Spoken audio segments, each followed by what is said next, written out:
Hey guys, what up? What up? How we doing? We're back. What video were we watching yesterday? I think we were watching this, and I decided that it wasn't what I was looking for. It didn't have any information that I could work with. And now, for a bit of context as to the actual information we're looking for, we're going to be watching Talkative Tries interview with Jonathan Rogers. I haven't seen any information about it.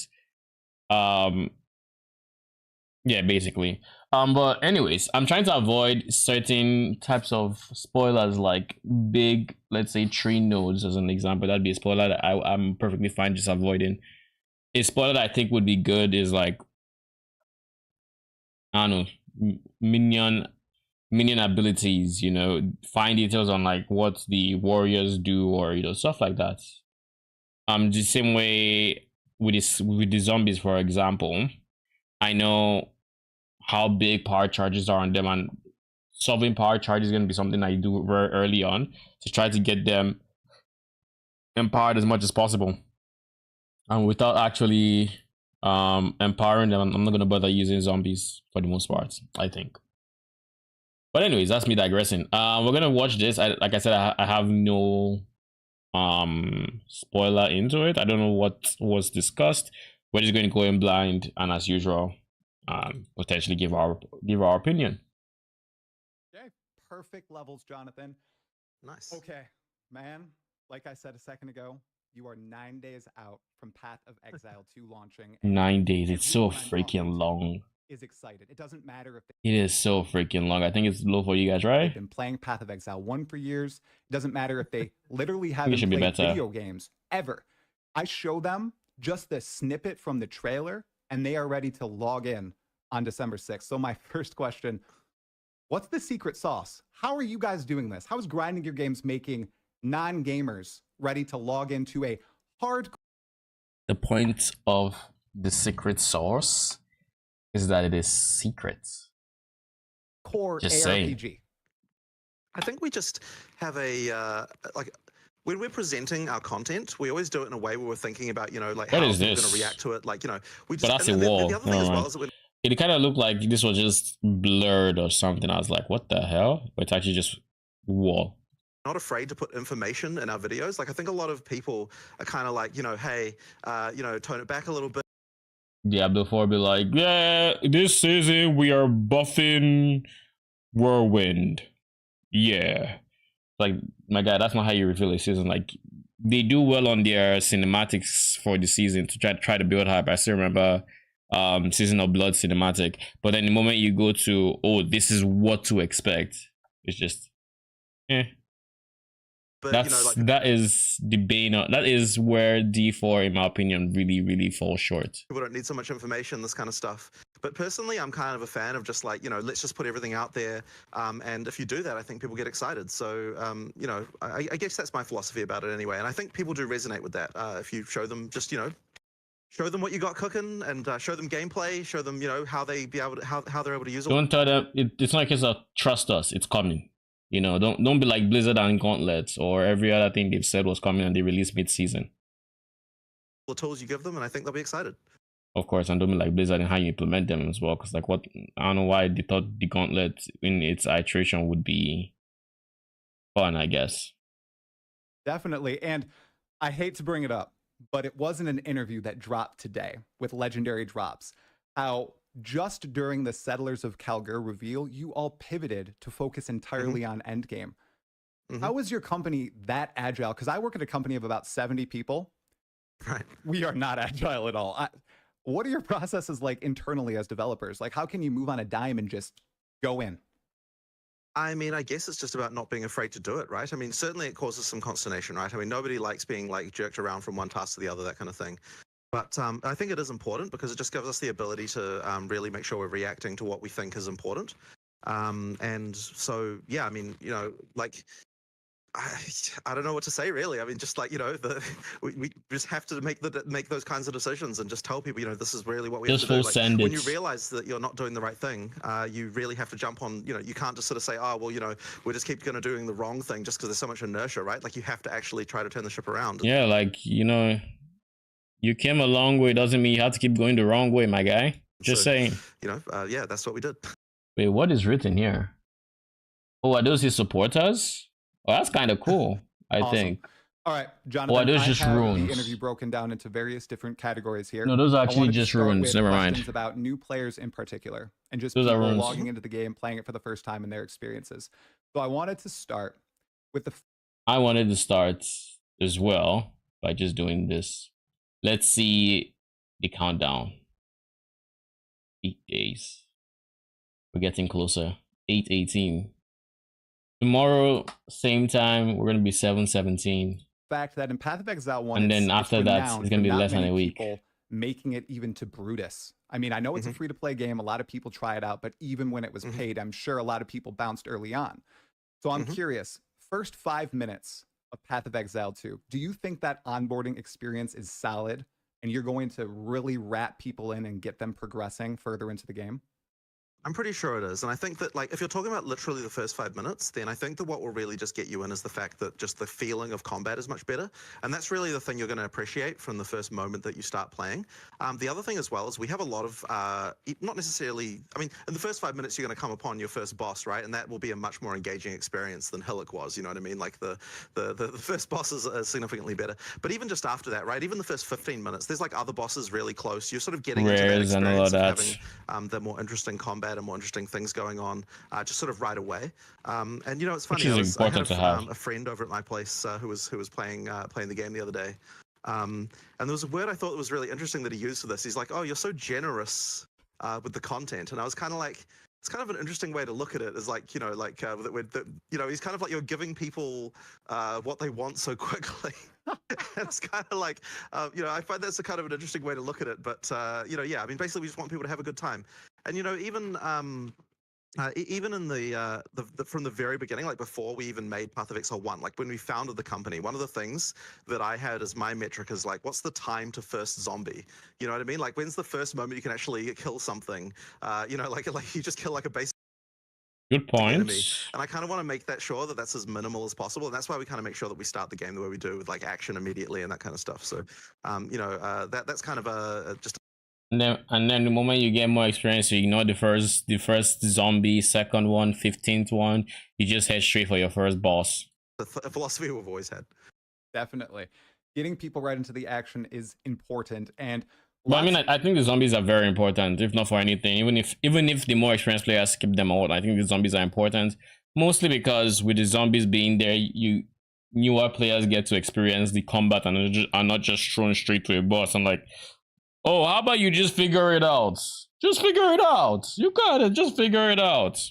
Also, one thing I just thought about, I hope the first gem you get is an uncut skill gem. That would make just that alone, I think, could be very interesting for the race scene. Because right now, I mean, some people, you know, they mule and whatnot on PoE 1. They pick maybe classes just based off of the starting gems. All of these things, right?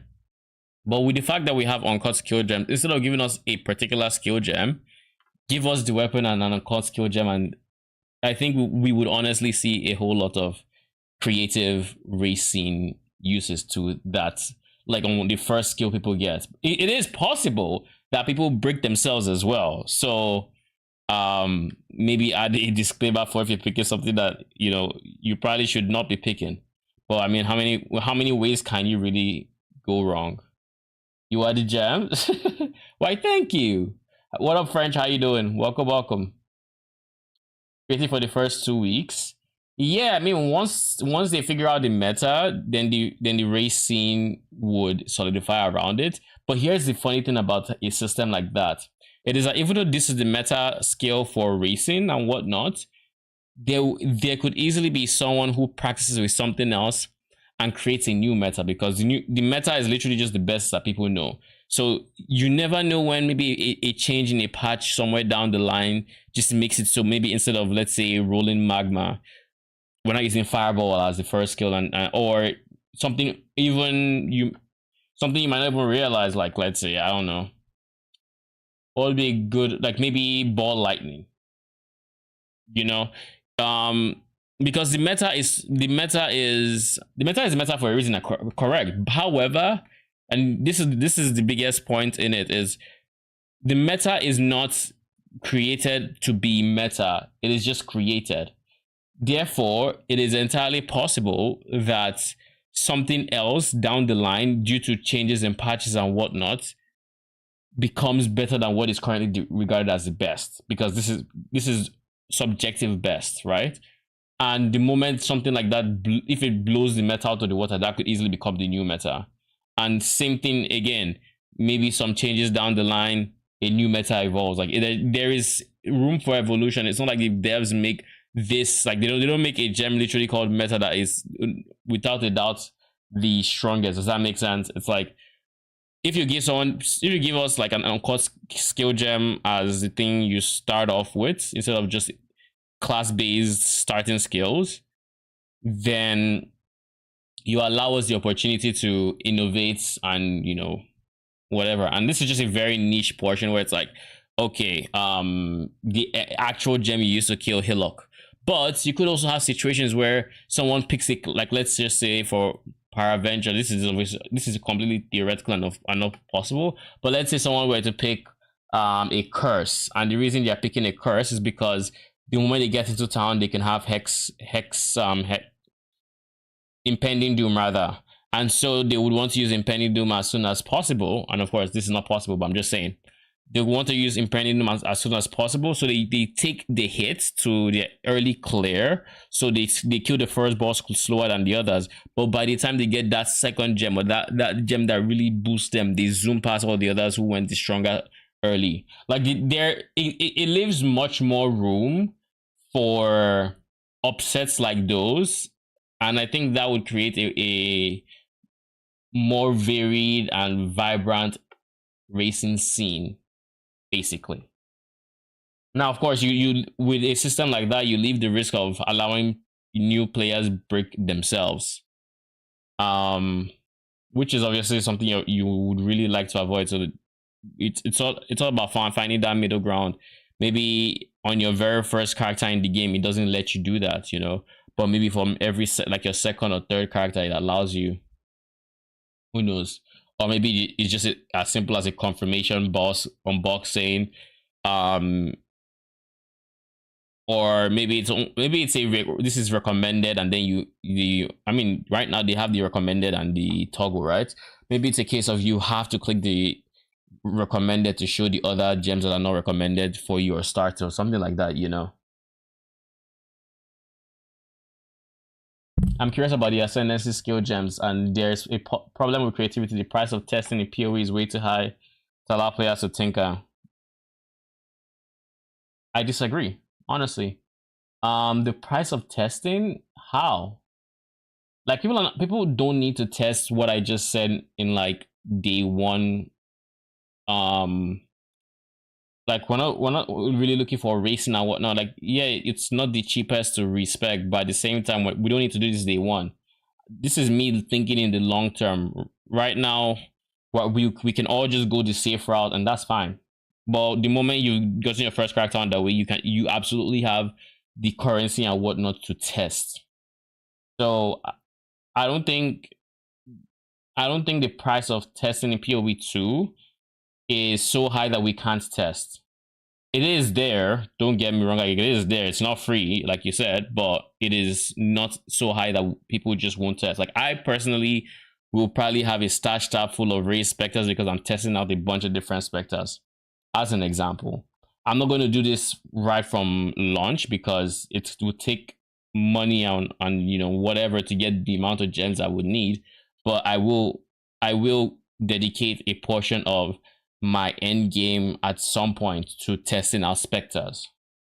Like, this is something that will happen. Is there a cost? Yes, but is it so high that I can't afford to do it? Not really, no. That's kind of where my mind is at with that. But yeah, I am curious about the ascendancy skill gems, specifically the demon dog, the hellhound. I'm very curious as to see what his stats are, how his damage skills, if his skills off of life. There are a whole bunch of things that I want to find out about the hellhound, but we don't know anything yet. We just kind of have to wait.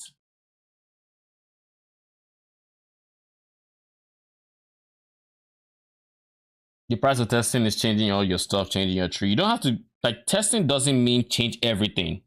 Testing could literally just mean switch one gem, test something.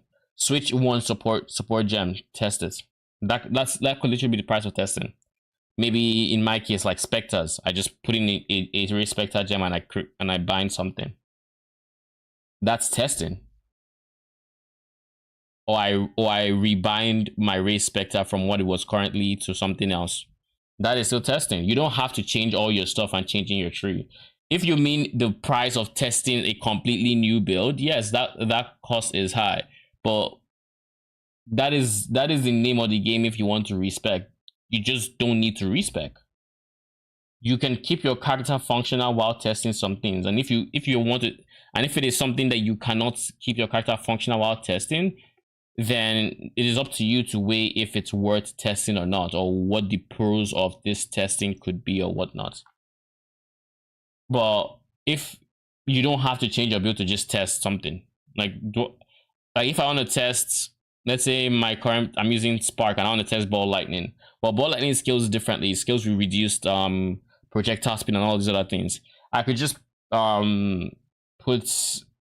decide, okay, instead of going for fire damage, or instead of going for whatever I was going before faster proj, because Spark lost faster proj, I'm going to go for more generic buffs. Maybe if I want to go Fireball versus Ball Lightning, it's like, okay, instead of going for fire damage, I'll go for elemental damage.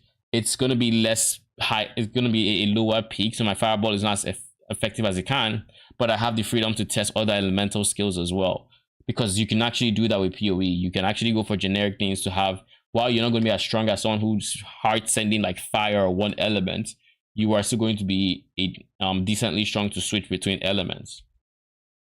So if testing, like, I mean, and testing again is not really something for people who, in the way I'm thinking about it, it's not something for the new players who are just first time in PoE.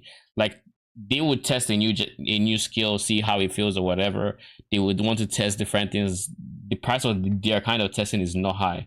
It's the price of my kind of testing that would be high, and in that case, you just have to build your character to the point where it's not as high as it could be. You have to be smart about it. Lots of people, especially viewers of my channel, are completely new Path of Exile players. They've never played an ARPG. They never played Path of Exile 1.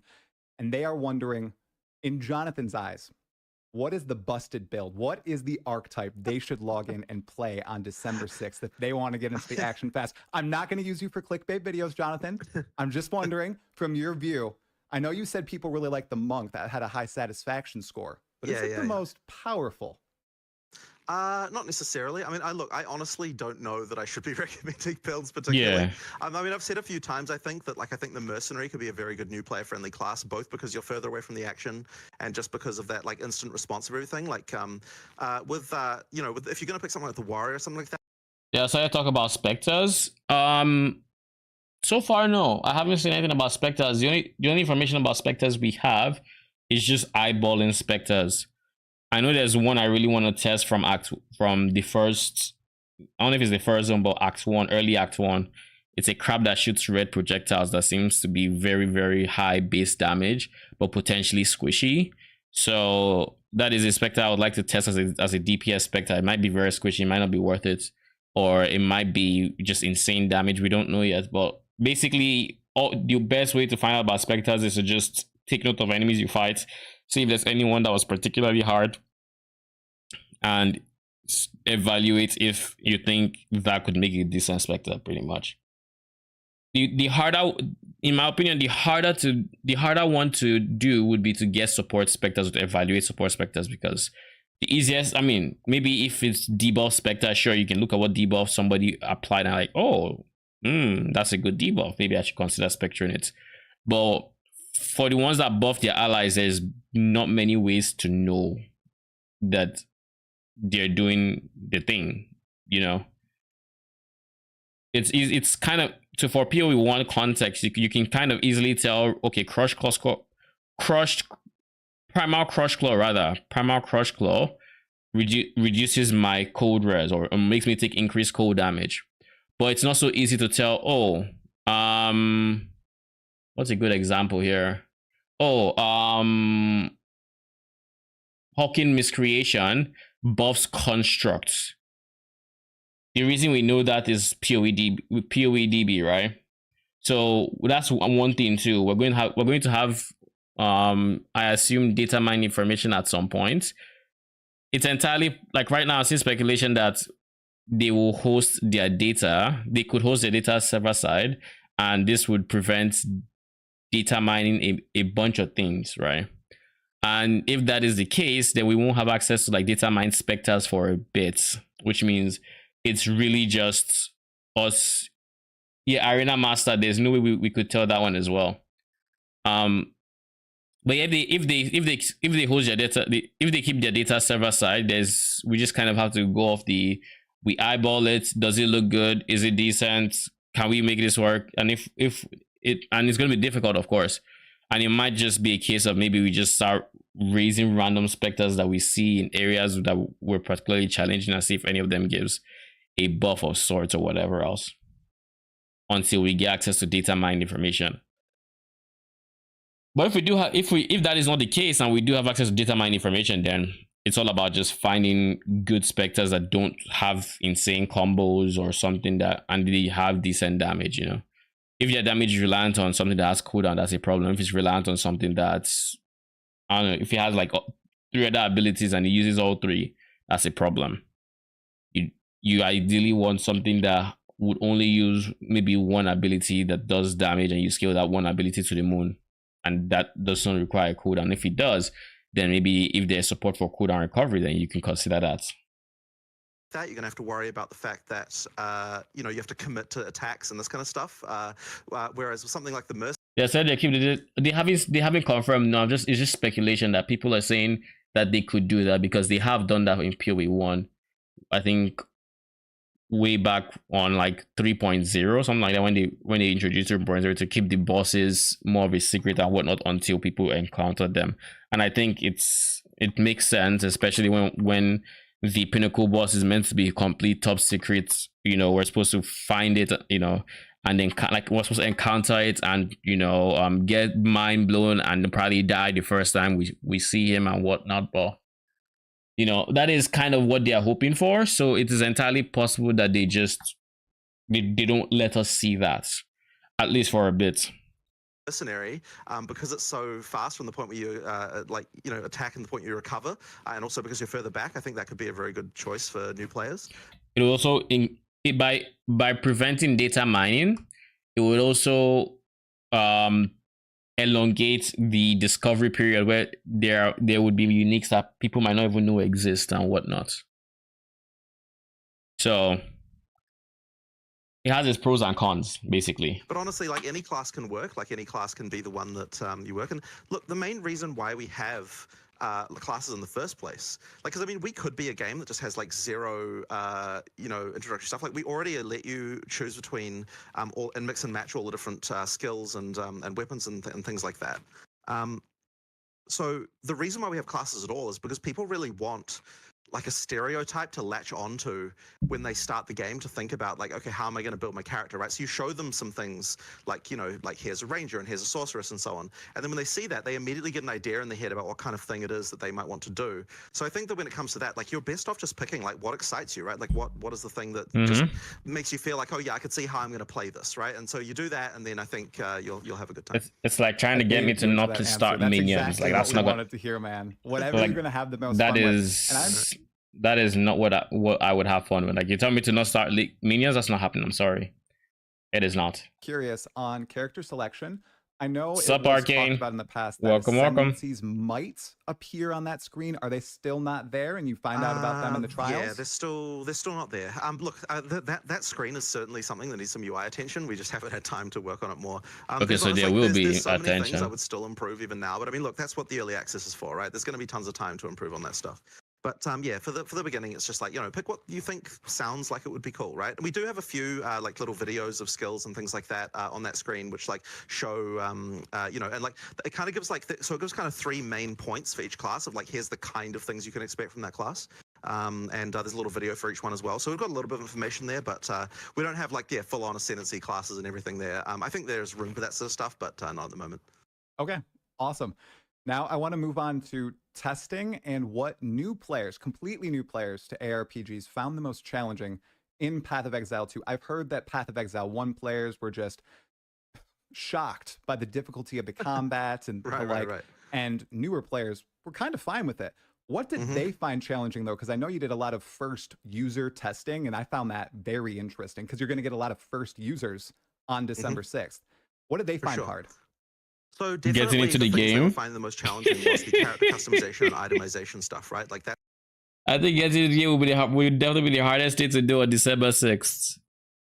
That's where they're kind of, potentially finding that they, that like, so, I mean, we ask quite a lot of questions about like, what do you feel like you're skilled at and that kind of stuff. Like, try to sort of get a gauge for like, how people rate their own skills in different areas. And it was certainly like understanding itemization that was the part that people found the hardest. So we've actually done quite a few things to improve in that area, I think, since then. I mean, like, it's just kind of subtle stuff, but just over time, we've just been, carefully massaging towards a situation where, it's easier to find the stuff that you need to find. It's, there's more help, there's more guidance. There's also things like, the socketing system being, I think, a lot easier than the crafting bench system that we had and things like that. So there's things like that, I think, that will help a lot. So that's kind of the stuff that I think new players find the hardest. And then I think that's really just because, you like ham? Yeah, I mean, like, there's a lot of stats, there's a lot of things kind of coming at you. What's that? To make sure that like, are you asking me or? And of course, there's the where is the quote tree, from? Which always gives people a bit of a scare. That's really the stuff that I would say that new players find the hardest. Okay, well, awesome. Now, during the betas, I know that there were a few closed. Yes, to me, hoping we actually get some way to see. Like, I really, really would like this, as it would really reduce dependence on like Craft of Exile and whatnot. But I really need to be able to see all the gems, like all the mods I can roll on an item. I really need to know. Oh, this cannot roll T1 life. Just show me the mods I can potentially roll, and then I can eyeball it and think, oh, it doesn't have this, it doesn't have this, okay, it doesn't have this. Like, I should be able to do on somewhere. I don't know where, I don't know how they will do it, but like on somewhere.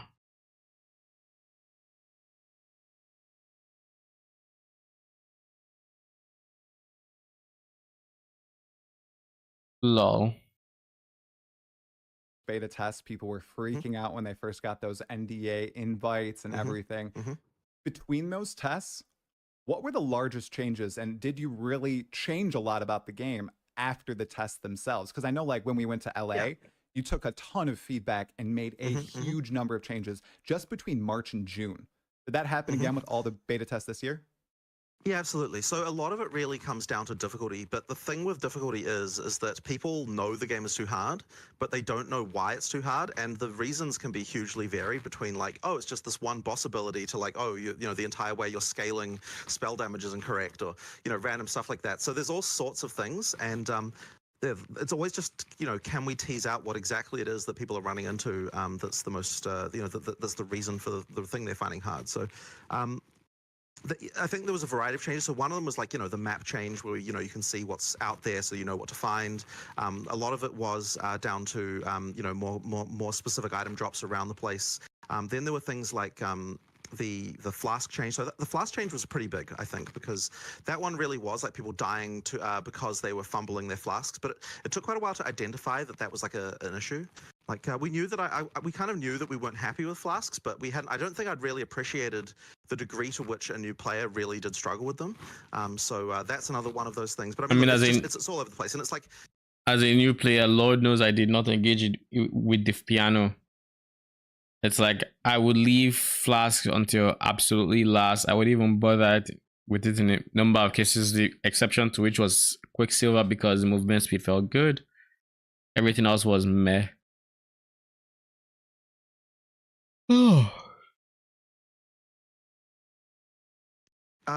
The devil's in the details, really, because even something like just the exact specifics of the passive tree, even for a new player, even if they're not like going deep on it, like it can actually be worse for new players because a new player will pick something that's weak without realizing it, and so you need to make sure that everything on there is reasonable. So there's quite a lot, sort of like as I said, it really all comes down to those details that that make sure that the game is feeling right. And I think that without doing a lot of those tests, it would have been very hard to appreciate some of those problems because you just don't, you know, when you're playing yourself, there's actually like a tendency where you'll always pick the stuff you kind of know is good subconsciously. So I actually have like a thing when I'm playing now where often I'm like, okay, I'm going to pick what I want and then I'm going to do the opposite of that. Like in order to kind of force myself down the kind of like the not golden path of like, what if you were the what if I picked the worst choice every time for like, what are you doing? Like, I'm going to make sure that that's like not too terrible. That's kind of another thing you're going to have to make. I mean, the worst possible choice you could pick is just stuff that doesn't make sense together. Like, I wouldn't get, let's say, added fire damage on a chaos skill. Might get it on a physical skill if it works like PoE 1. Might get on a fire skill. But only get it on chaos. Would it make sense? So if you really wanted the hardest possible path, it would probably look something like that. It's like an absolute noob who really just doesn't want to read gems but just picks and plays, and yeah. Sure that you're doing as well. Definitely. I have two follow-ups from that question. First, and I don't want you to commit to a release cadence or anything, but once we go into early access, do you see the team making large balance changes pretty quickly? Kind of like Path of Exile 1. I'm notorious for going into the freaking ancient history of PoE 1 and seeing that when it first released, weekly updates, going in, making huge balance changes, wild swings back and forth, passive tree resets every like. I mean, I think they've since learned, so no. Do you see that happening with early access, given how much larger scale it seems it's going to be, or is it going to be more stretched out, maybe a month, 2 months, 3 months? Well, so I think that there's going to be a couple of different things depending on what type of thing we're talking about here. So for balance changes, I have absolutely no doubt that in that first week, we're going to be just doing a storm of crazy things, you know, just because like nerves incoming. I mean, look, there's going to be cases where like people just haven't tested bosses with certain builds and things like that, right? Like, especially in the end game, which has had, you know, less testing, obviously, than the start of the game. So there's going to just be things where it's like someone will be like, oh, this boss is just impossible with minions. And like, someone probably did test it with minions at some point to make sure the AI is good, but there probably wasn't like a really, you know, like, is this actually easy enough? Like that kind of stuff. Like you'll get changes like that. And I'm sure there'll just be cases where, you know, we need to make those kinds of changes. I think pick and play is the internet way to play. So, and the other thing that's going to be, I'm sure, is just lots of like, someone finds something that's just like... I keep forgetting that I click away. Anyways, I think they've made it in such a way that you should be able to just pick up the game, make sensible decisions, and profit, basically. You might not understand how to make those sensible decisions because, you know, you might think, oh, spell damage should 100% make my minions do more damage. But like, other than knowledge checks like that, you should typically be fine.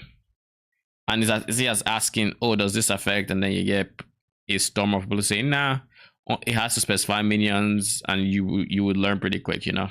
Like, not just busted in a normal way things are allowed to be busted, but like busted in a completely ridiculous way that just can't be allowed to stand. I'm sure that will happen. And so long as we can fix that stuff fast enough, I think that we may have to do a few things like that. But ideally we don't, but you know, we'll see how that goes. So I'm sure on the first week there'll just be lots of that stuff. But if you're talking about like larger content inclusions, like if we're talking about like new classes and like more sort of content type things, I suspect that we'll probably batch those up into like a larger cycle. Probably like, I mean, we were thinking like 2 months. It might end up being 3. Like I'm not entirely certain, but we'll kind of like work that out when we go there. The funny thing is like, so like months ago, we had plans for what we wanted to do immediately after release. But as you get closer to release, like everything just falls apart and you kind of have to be like, okay, after release, we'll just have to take stock and see where we are because, you know, like no contact survives.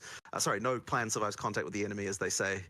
So we have to. Yeah, we're the enemy and see what's going on. We're definitely going to break the game we'll probably do in larger, many ways. Like larger updates, just because I think. You know, in order to actually get good testing for something, you have to get enough players back to actually test it substantially. And people certainly are much more willing to come back for a larger update than they are for a smaller one. So I think that's kind of important. We actually noticed. But that's actually when we were doing the. That's actually pretty good information. So we're not going to get insane changes or anything like that in the form of the extra acts or the third trial, or stuff like that, until those bigger releases. And those, I guess, by following the timing he just said, they're kind of almost like mini leagues, so to say, where they just released 5 new bosses. It's decent time to go check in again, except there's no league resets. They could, of course, even make an economy reset, but I doubt they would. The weekly updates that yeah, we didn't really see like a lot of people come back for them. Like the people who were playing were really happy, but the people who weren't playing kind of weren't. It wasn't rising to the level of them actually coming back. So I think it's better to make sure that if you've got a new update for even in early access, you want to make sure there's enough to kind of sustain it. But of course, that doesn't mean that we're not going to fix all the like random small issues that like anything that doesn't like that wouldn't be an attractive thing for someone to come back for. You might as well just put it in immediately, because like that's just that like bug fixes and just little balance changes, because it's not like a big deal anyway. So you might as well just throw it in there.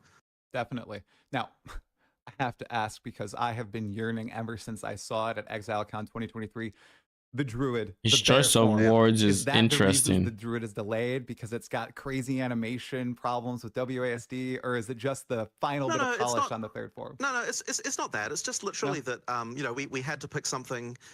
We had to pick, like, when we were slimming down for early access a little bit, because as I said, we're going to have 8. When we're slimming down, we're like, look, unfortunately, the Druid is going to have to be on the chopping block for now. It was really sad, but we just had to pick our battles. And like, I have no doubt that that'll be one of the next ones that comes out. And the reason ultimately is that making a new form for the Druid just is a lot of work.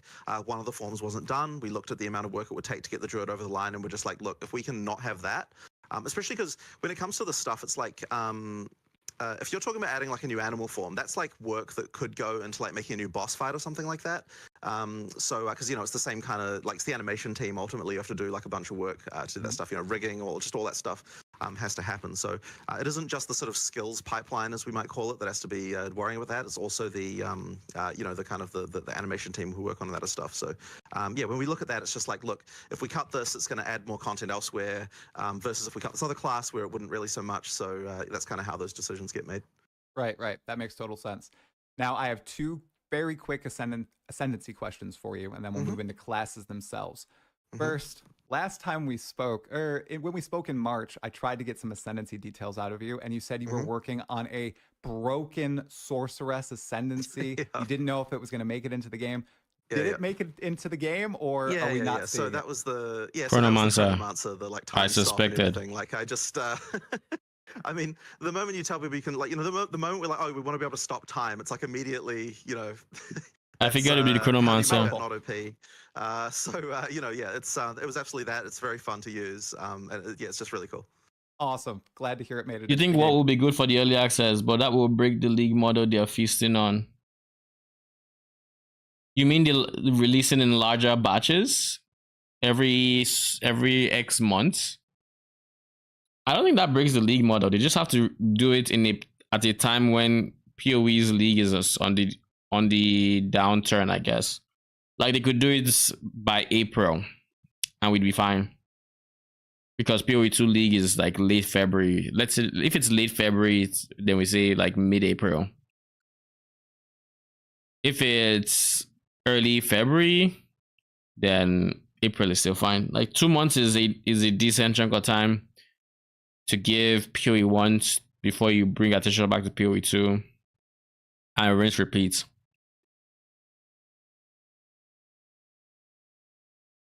And then the other ascendancy question, can you change ascendancies in PoE 2? So you actually can't right now. I think I did another interview recently where I thought that we could, but I believe that you can't at the moment. There's probably more discussion to have about that. I do know that certainly some designers are very keen to be that a locked choice. We'll talk about that more. We'll see how that goes. But at the moment you can't, and so that'll be how it goes into early access anyway. Oh, that's interesting. What do I think? I think there's arguments for either side on if it should be a locked choice or not. I personally barely ever change my ascendancies. So either way, like it wouldn't affect me too much. I'm fine with leveling a new character and all. But at the same time, I also understand that for newer players who have less grinding time, they might not want to do everything the campaign has to offer again alongside the 4 trials and whatnot, just to get another sorceress or another witch or another insert class here up and running, when they can just change ascendancies, you know. But I also understand that the flip side of that is, well,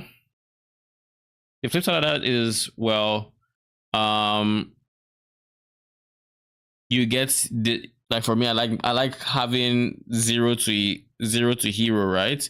So you get more of a journey with each particular character for that is going to be a different ascendancy. You didn't level up this I forget the name, was sorceress ascendancy 1, but you didn't level this up as elementalist or whatever it's called to then just start stopping time when you got to the end. Like, immersion wise, that's kind of immersion breaking. So I understand both sides of the coin. I don't think, like, personally, I feel strongly enough to say it shouldn't be in the game. I think it's fine that it would be in the game or not.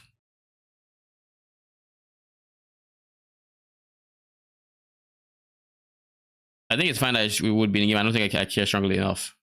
I think that's my overall stance on it. Doing smaller batches, the point of the league is the hard resets.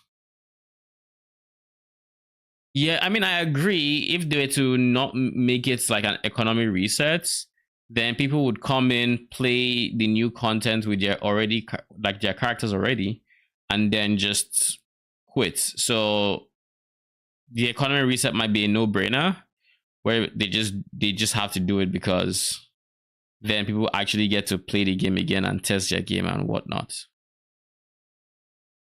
So I agree that I think the economy reset will still be important in those situations, but we'll see what they decide. Sounds like I will reroll a lot.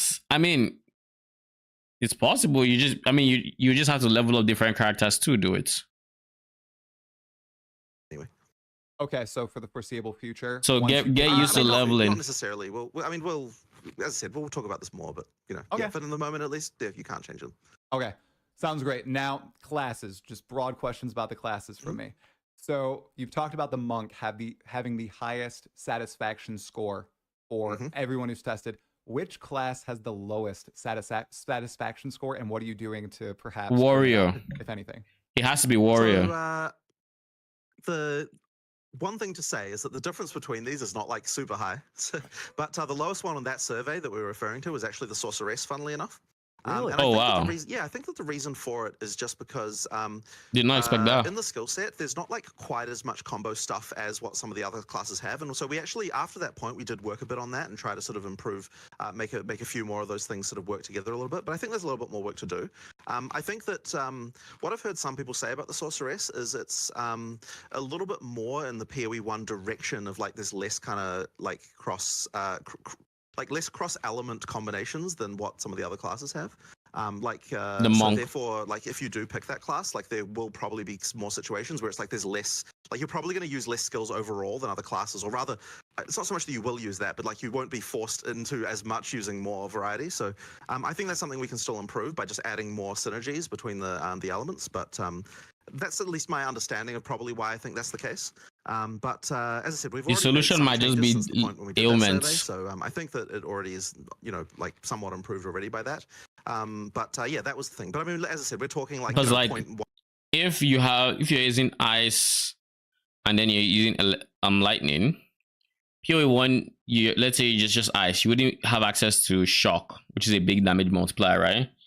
And vice versa, you wouldn't have access to chill or freeze if this was PoE 1. So maybe if you were to make ailments stronger, it would incentivize the multi-skill gameplay that is kind of the goal of PoE 1. Just me spitballing, and it's probably not the best idea, but because that would affect every other class. But how else would they go about doing it?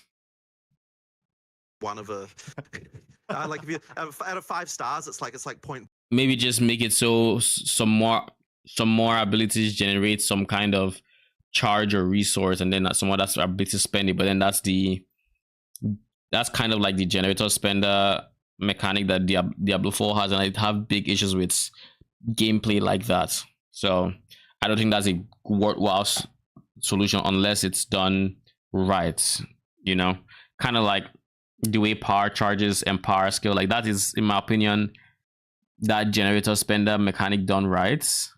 And but we'll have to see. We'll have to see. Since it's on the radar already, I assume they are cooking up solutions. So we'll see what they come up with. Of a star lower than the others, and like when you sort of dig into it, it's like, you know, yeah. But I mean, as I said, I think that's at least my reason for for why I think the sorcerer was like that. But yeah, that's kind of, you know, I mean, as I said, we can always improve that, and I think we have been as well. Yeah, awesome. Just wanted to hear. I thought it would be a curious question. Yeah. Now this one, I don't know if you can answer it or not, but everyone knows there's a monk in Path of Exile 2. Monks use quarterstaffs. Monks use their fists a little bit with finishers and, you know, mobility skills. Are there any unarmed combat support options? Is the default attack supportable with your fist? Can you make something busted with it? What is that a thing in PoE 2 right now? Or so I believe that default attack is supportable. I'm like 99% certain of that, but I have to admit, I haven't actually seen that user interface myself because I haven't made an unarmed build. There is a plan for a bunch of unarmed build support, but it actually did get cut for early access for the time being. So unfortunately, I can say that Facebreakers will not make it in to early access, but we do have a plan for it. There is like a whole thing for that's support that with other stuff. Now, one of the reasons for that actually is that it would require making unarmed versions of a ton of skills, like animations. Oh, okay. There's actually it ended up. It's essentially like adding like it was just a bunch of animation. It's essentially like adding a new weapon type. It's a lot of work. Animation work that we ended up not having time for. And effectively, you're talking about a bunch of animation work that's just to support that one unique, because like that unique really is like kind of the key to being able to make unarmed damage like actually decent. There were a couple of other things as well that were sort of intended for unarmed things, but yeah, we're not going to do it for now. But it'll come in the future. We'll get to the point where you can do that. Okay. Is Facebreakers still a pair of gloves in PoE 2? Yeah, it is. It is? Yeah. Okay. All right. Yeah. Cool. All right. This is a fun one just for you, Jonathan. What is your favorite skill to use in Path of Exile 2 right now? I know you're a mercenary fan. You're playing through as the mercenary right now. Is it on the merc or something else? That is really tricky. Look, I mean, if we're talking about the merc, then my favorite thing is definitely the ice wall that shot us. What's it called? I can't remember even the name of it, but it's the one that fires a shot and then makes like 2 diagonal ice walls that come out, and then following up with the fragmentation rounds to explode them. Like, I just love that combo. It just feels really satisfying to me.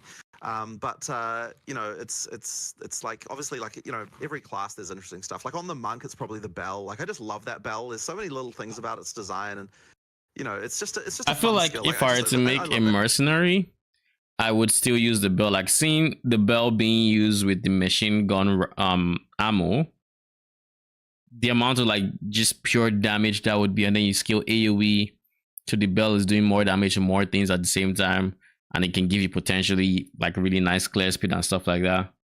I like it. Like if I were making a mercenary that wasn't like a totem build or something, that's probably what I would do. That kind of thing. So or a ballista build. Those are definitely up there for 2 of my favorites. But I mean, you know, there's always new stuff. There's lots of cool things, right? That's just the kind of stuff that I like to do. The bell is incredible, and you guys even snuck a showcase of it with a crossbow rapid shot into the. Yes. That's exactly what I'm talking about. Just to give a hint to the idea that there might be some pretty interesting ways that you can do some pretty cool stuff. Oh, definitely.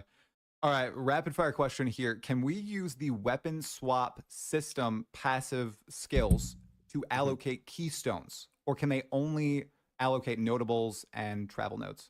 So you can't do keystones, but I actually do have some interesting stuff to talk about with this because we were originally going to allow that, but then so the skill that actually originally was like that completely broke this, that we realized like this was going to be like not okay, was necromantic Aegis, funnily enough. Which now for anyone who doesn't who doesn't play PoE1, effectively what this does is it makes. So there's necromantic Aegis as a node in PoE2. Wait, so you can give them your amulet and your shield? So the stats from your shield are transferred onto your minions. But when you've got weapon swap involved, where like like if you can turn that on and off, it causes the specific details of this are kind of complicated, but it caused a lot of chaos in like how the stat system worked and like how the minions would have to work and like the snapshotting of this and like just a whole lot of details around that were very complicated. And then at some point while we were discussing that, because we kind of were like, okay, how are we going to even implement this? It was like a whole thing. Then we're like, well, hang on, like, is it even okay for other keystones anyway? Like, when you really come right down to it, like, is chaos inoculation really okay if you can turn it on and off? Like, it's kind of supposed to be this like massive downside, and like, if you can just like, like it's kind of like we're kind of thinking maybe it wasn't okay, and then we sort of made the decision. You know what? Maybe keystones should actually be not swappable like that, just because of the type of. I think that might. Do you have time to play PoE2? Are you asking me or do you mean like them? Because I will be playing PoE2. Just before realizing the big hit of your life. What do you mean? The big hits? Like, do you have time and then something happens or what?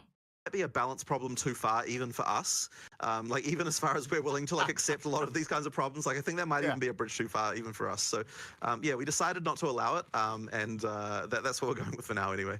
Yeah, I mean, it makes sense. People were already theory crafting ways to like get the perfect keystones on their side. Oh yeah, definitely. Right. That's good. Another rapid fire, if you know off the top of your head, how many passive points are there in total? Because people are already looking at the tree and trying to path through it. Sure. Now. I believe it's 122 is the final count, and once you get all of the optional skill books and stuff like that. Okay. So like PoE1. Awesome. Another rapid fire. This is a spicy one though. Are you able to do a 1-button respec if you have enough gold, or if you pay a premium, or is it one node at a time? You will have to do one node at a time. And like the thing is, I mean, yeah, I guess I can see why people would want that. But generally speaking, that's not the kind of behavior we're really encouraging, right? Like we want you to actually be changing your build from one to the other. So yeah, there's just a one node at a time. I mean, look, it won't take you too long, right? You can click 100 times even if you're level 100. Like it's not too bad. I know it won't. I get it. I totally get it. One thing I have thought about on that note.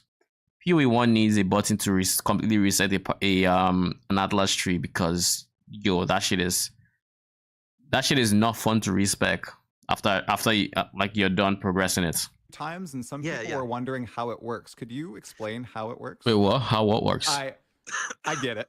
I totally get it. Another one. So we've seen this key term overflow a few times, and some people are wondering how it works. Could you explain how it works? Yeah, so anytime you've got something that says overflow, it means that you're able to overcap that resource by up to double.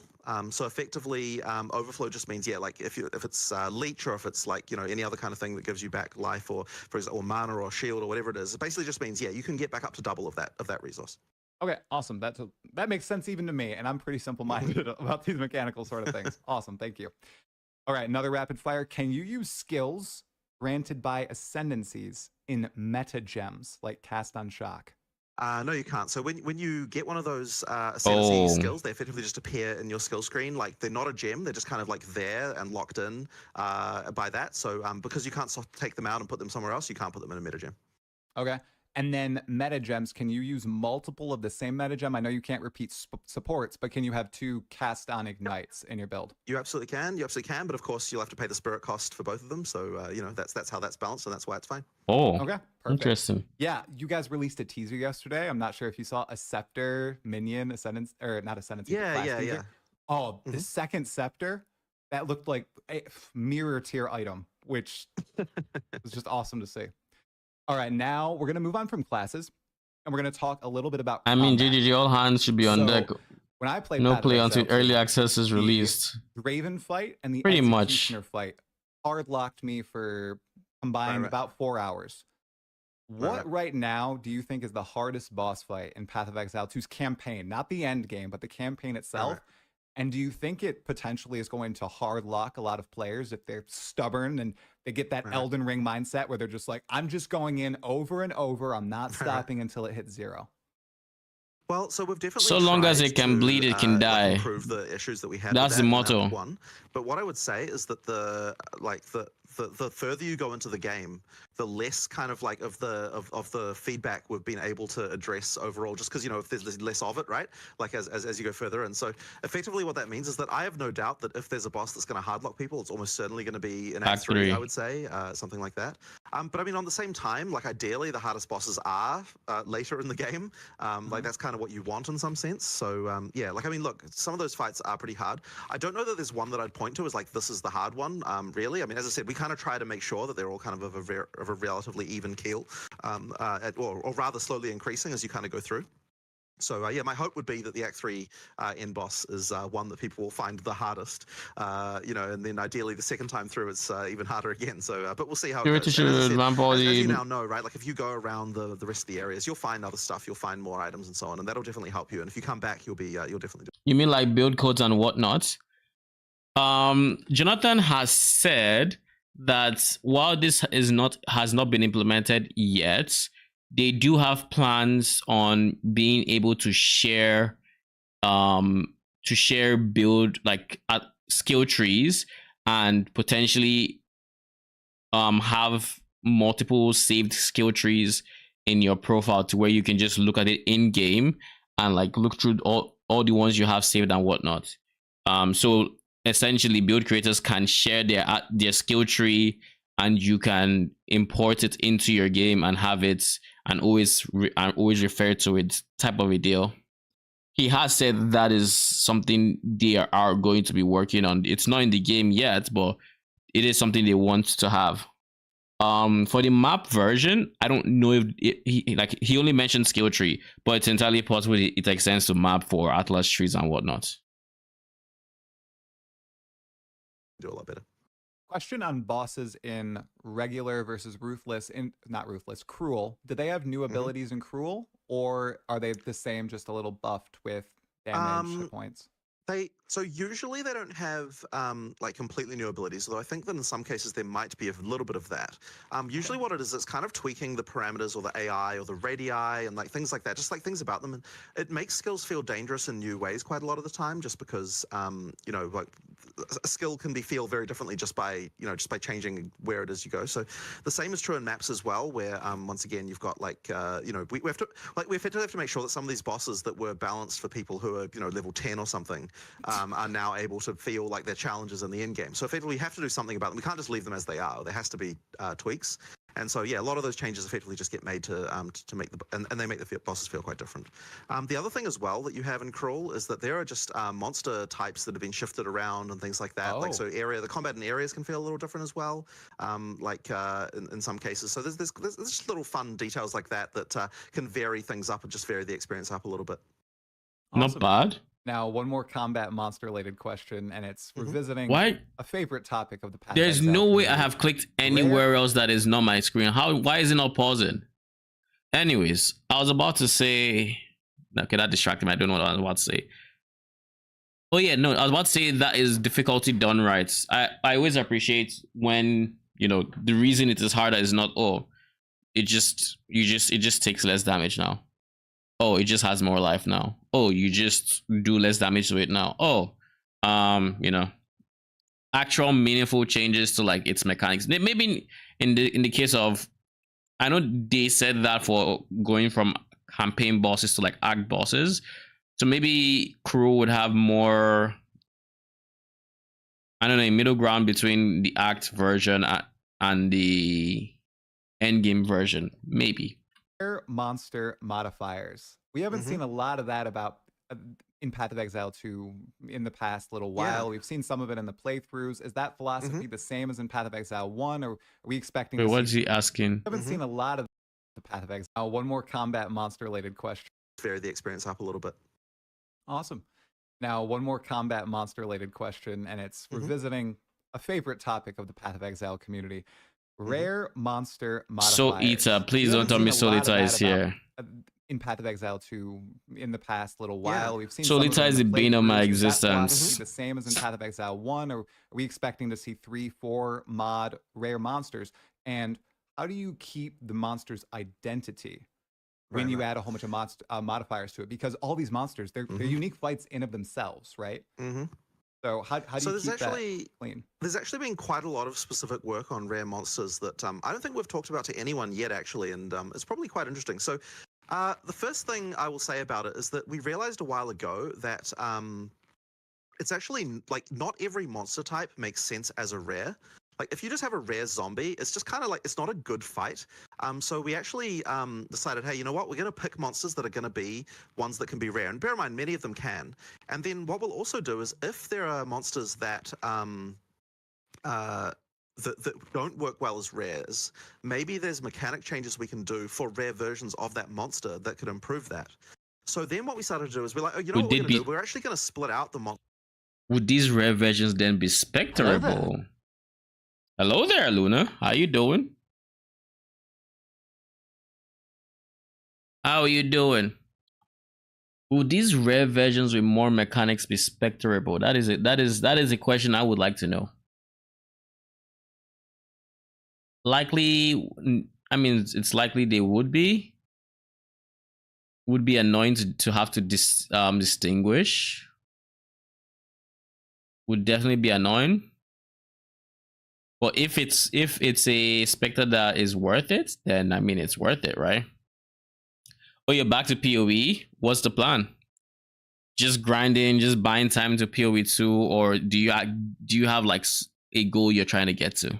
Monster types, like challenges or something, and then the rare version of that monster, and then we're actually going to do specific balance for the rares of those monsters, and that actually matters as well, because there are mods that can go on certain monster types that like just completely blow up the life to unreasonable levels and things like that. Like, there are actually cases where now that we've actually got the ability to do specific balance for a rare of a given monster type, we can actually tune that difficulty to make that much better. And so they'll get extra, they'll actually get extra abilities in some cases just because they're a rare. Like, I mean, as a random example, there are like the very first monster, the quill, in the first area. So after the zombie, you've got the quill crab, which is these little things that shoot little spikes. And they also appear later on in the hunting grounds as like a poison version of those. And I believe if those are rare, and I think I'm getting this right, then they immediately get a different way that the spikes work. And like, I'm trying to remember the exact details of this, but it's like they like land on the ground and explode afterwards or something like that. It's like some little thing that sort of happens. So effectively, it's like there's like little specific things that. That's pretty cool. That right there is pretty cool. It's and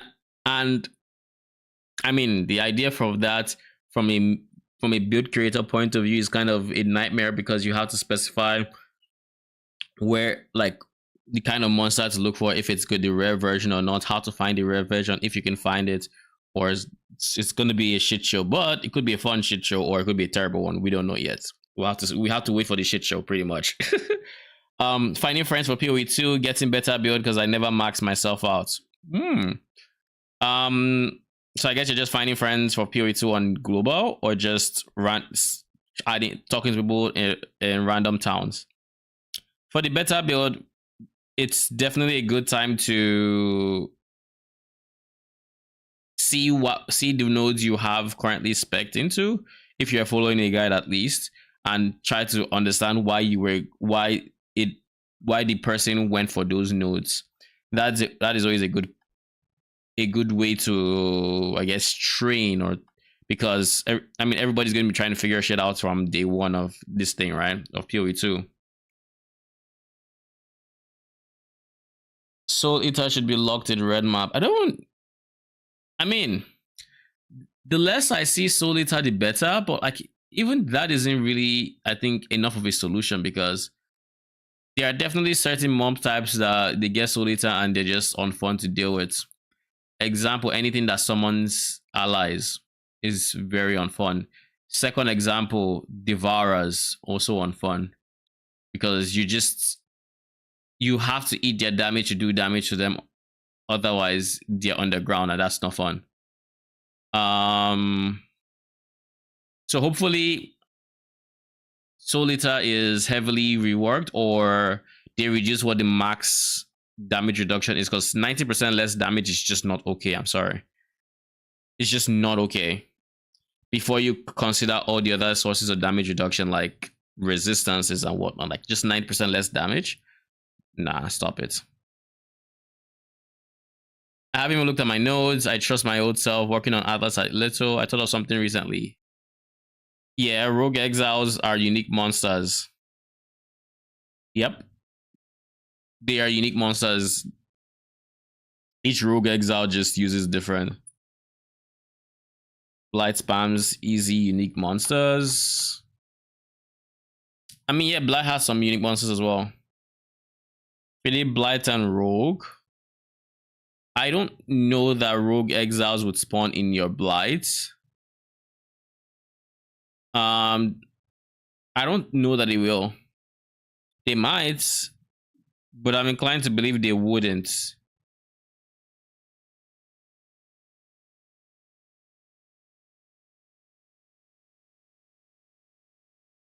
Well, they have lost the right to talk about red design after Arch Nemesis.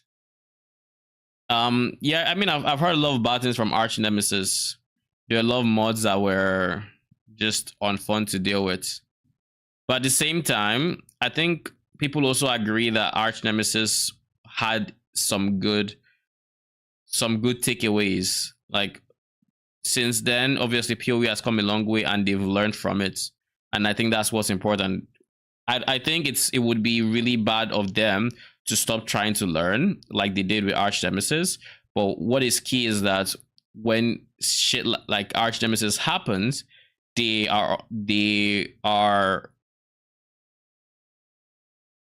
take away the right things to improve the game overall.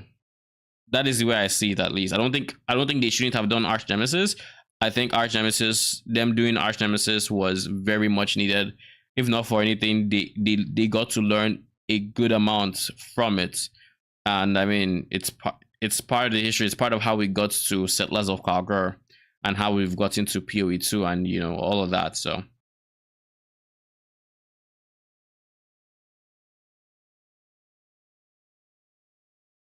thinking of to give Black Monsters the Rogue Exile buff. Rogue Exiles, there's no Rogue Exile buff per se.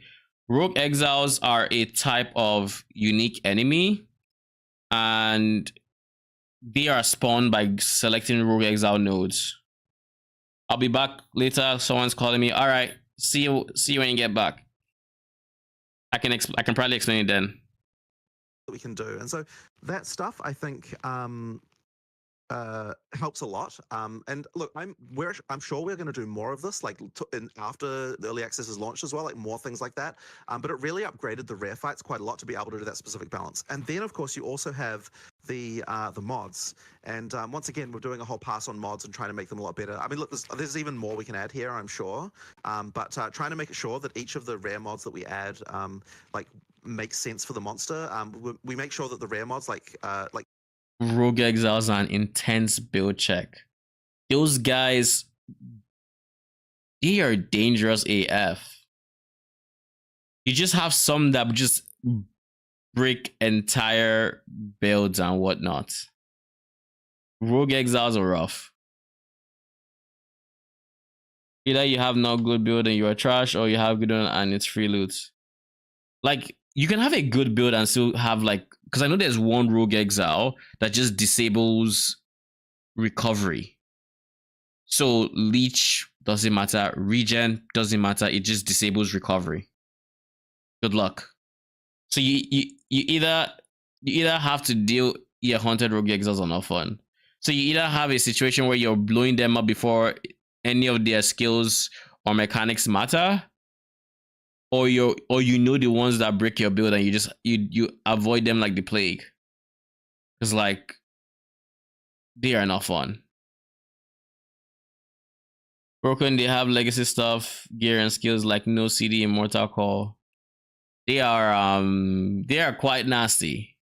I did some Rogue Exiles last league, like Settlers of Kalgorak, and let's just say even on a build that I could blow up T17 bosses with like I would insta phase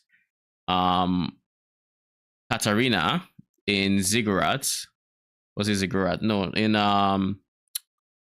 what was the name of the C17 I liked? It was Ziggurat, right? The one with Katarina in any case. I could blow her up. But then I'd get to Rogue Exiles in T16s. And they would give me a run for my money. Like every map, I'm probably expecting to die twice at least. Some maps more than others, of course. It is.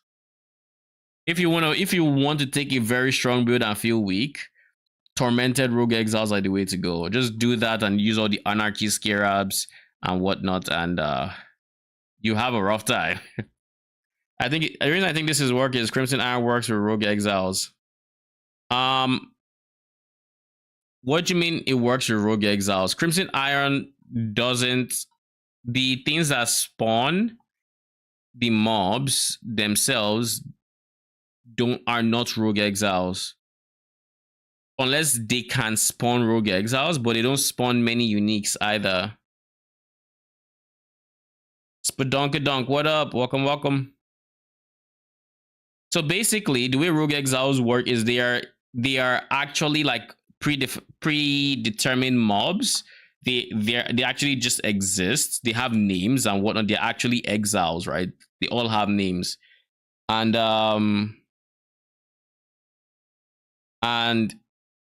when a rogue exile spawns, you would have to defeat the exile.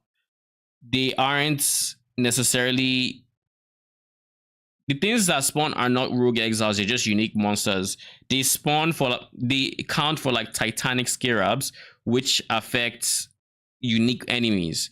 And of course, it would also affect rogue exiles because rogue exiles are unique. But rogue exiles are rogue exiles. They are not just any unique enemy, if that makes sense. Specific unique enemies are rogue exiles.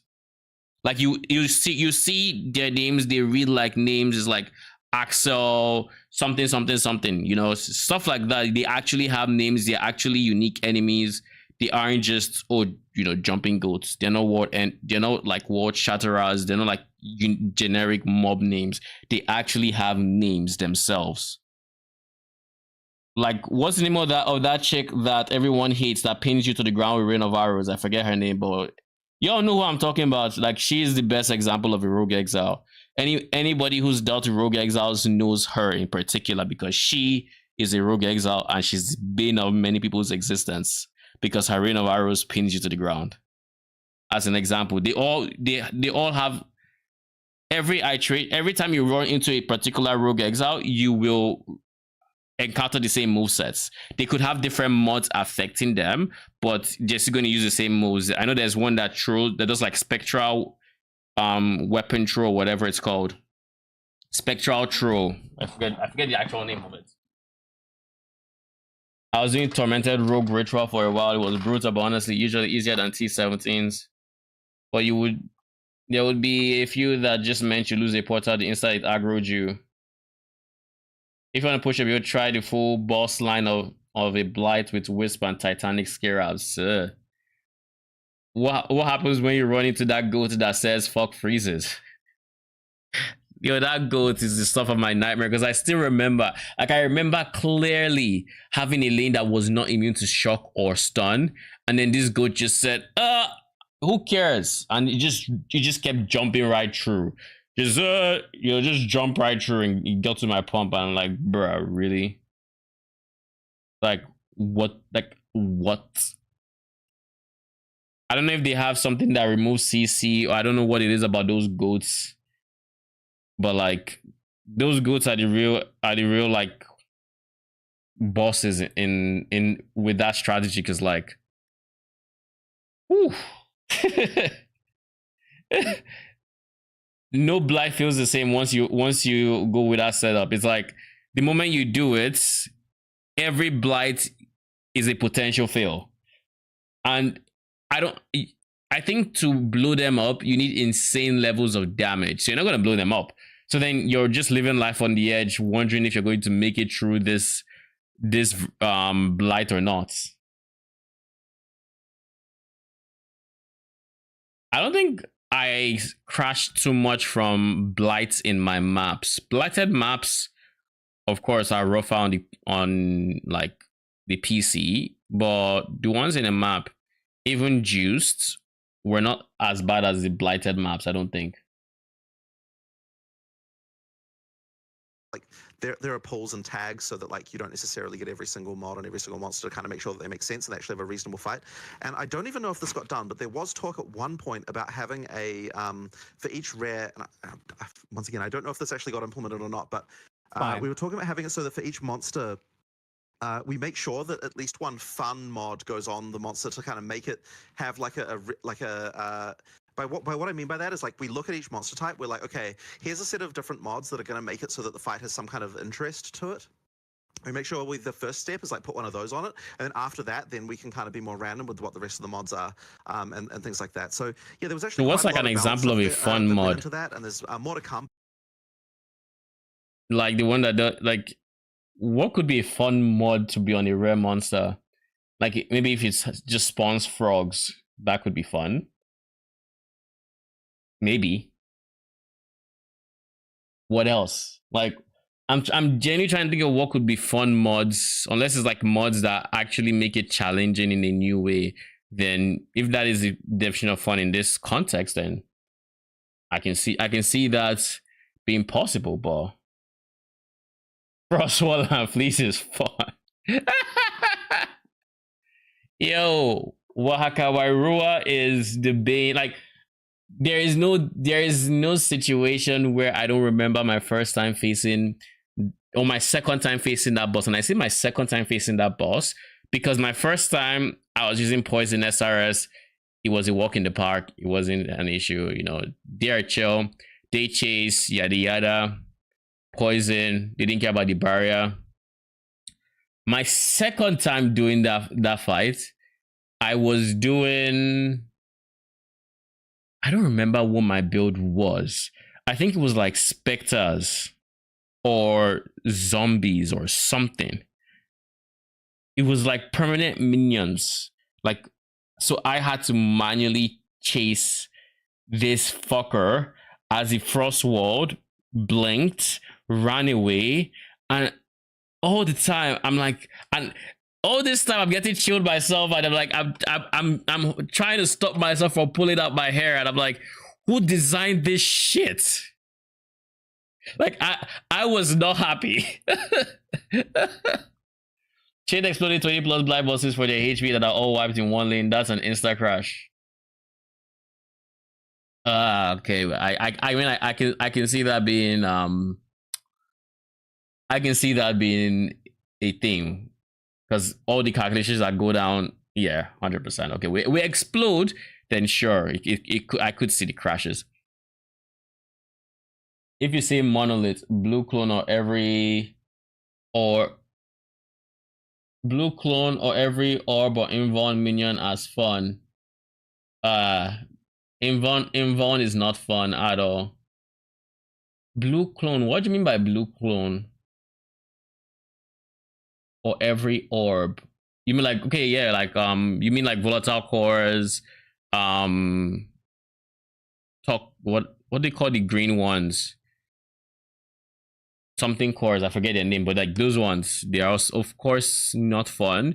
Volatile cores are really not I don't care about them all that much. Like, they're a pain, but like they're nothing too crazy until you go into T17s. In T17s, they're a whole different beast. We don't fuck with them in T17s. In T16s, they can be doable. When they stack up, you of course want to dodge them, yada yada yada. But the C17 variant, we don't fuck with those. Those guys will blow you up, no questions asked. Try to play melee with her, the explosive. I would never. Holy, nah. I mean, and taunt doesn't even work on her where it's like, okay, at least you would run to the thing. No, it doesn't. I'm sorry to bring out bad news. It doesn't work on her. The explosive blue clone that explodes on you, letting it. Oh, that guy. I don't even mind him as much. You know the mod I really hate? It's the shock totem mods, the ones that create those 3 totems that just insta murder you. Lightning totems. I don't know if you know. once that mob is anywhere, not even, it doesn't have to be on the screen. It can be slightly off screen, but you are still within range for that fucking shock totems. Those guys are they are the most annoying. Like, maybe not the most annoying mod because Soul Eater still exists, but like they are right up there to where you just can't stand still the moment they spawn. You don't have lightning, my guy. You can eat. I've had characters that had 79 lightning res and shit still blew them up. Like, it just hits too quick. And then they overlap all three. So then it's just this big obnoxious thing you have to deal with. Like, ugh. I hate that mod. I hate that mod so much. But I think that the rare fights you will find are significantly more interesting in PoE 2 than they were in PoE 1 because of all the specific attention that they had. I mean, I think sound like it. Everybody's freaking out. I don't know what they mean by fun. We'll have to wait and see what they mean. But I want to believe it's actually fun. Like maybe drops a loot goblin on death or something. I don't know, like that's obviously not in PoE as far as we know. But I mean, to be fair, ARPGs have been going the loot goblin route, so maybe they would try loot goblins. Rares would be interesting. Yeah, that's like, I don't know what interesting mod you could give a red out, make it, you know, interesting. But if a very interesting concept they said was having different mobs for different, like having actual like rare mobs, like having mobs have their rare mob variants. And I say it's interesting because it's very interesting from a Spectre point of view, because it means if you were to get the rare version of this mob right here, he does, let's say, the projectile does, instead of doing, let's say, just go straight, it plants in the ground and creates like a bomb or something. It creates another way to potentially build around a Spectre or make a Spectre build, so to say, because you're then playing around with, oh, what exactly does the base mob do? What does the rare mob do? Is there something we would like? Like, yeah, like that's, you know, I like. So I'm looking forward to it. I know he gave an example, and if you're here for it, where there's a crab in Act 1, which I think would be a pretty decent, it's a pretty decent early Spectre minion. And this crab just shoots projectiles. It does good damage, but it just shoots projectiles, red projectiles. But then they come back in like Act 3 was the example he gave. And in Act 3, they now do chaos damage, and their projectiles now plant into a sort of bomb or something like that. Like they functionally kind of act differently. It's the same mob, but slightly different because it shows up somewhere else. You know, this is kind of how the rare variant is. So it's like, if that is a thing, I think that's cool. It's not just hit, it's hit, shock, re-hit, stun, death. Yeah, I mean, I'm typically shock immune, so the shock is not a problem, but the stun, I try to be stun immune, so it's also not a problem, but early on it is a problem. But it's the overlapping hits that really does it for me. It's the overlapping hit where it's just like, boom, plus the map mods, of course. The map mods don't help. I've had 5k HP, 78 res, and a single monolith kills me while I cast a single spell. They have low visibility unless you're already looking for them, and they hit like an Uber. Yes, I agree with everything you just said. I think they should not hit nearly as fast as they do, and I think the range it can spawn should not be as far as they can, and I don't think they should be able to overlap to the degree that they do. Like, if they were to each cover a smaller range, I think that would be a lot more manageable. It'd be annoying, but it'd be more manageable.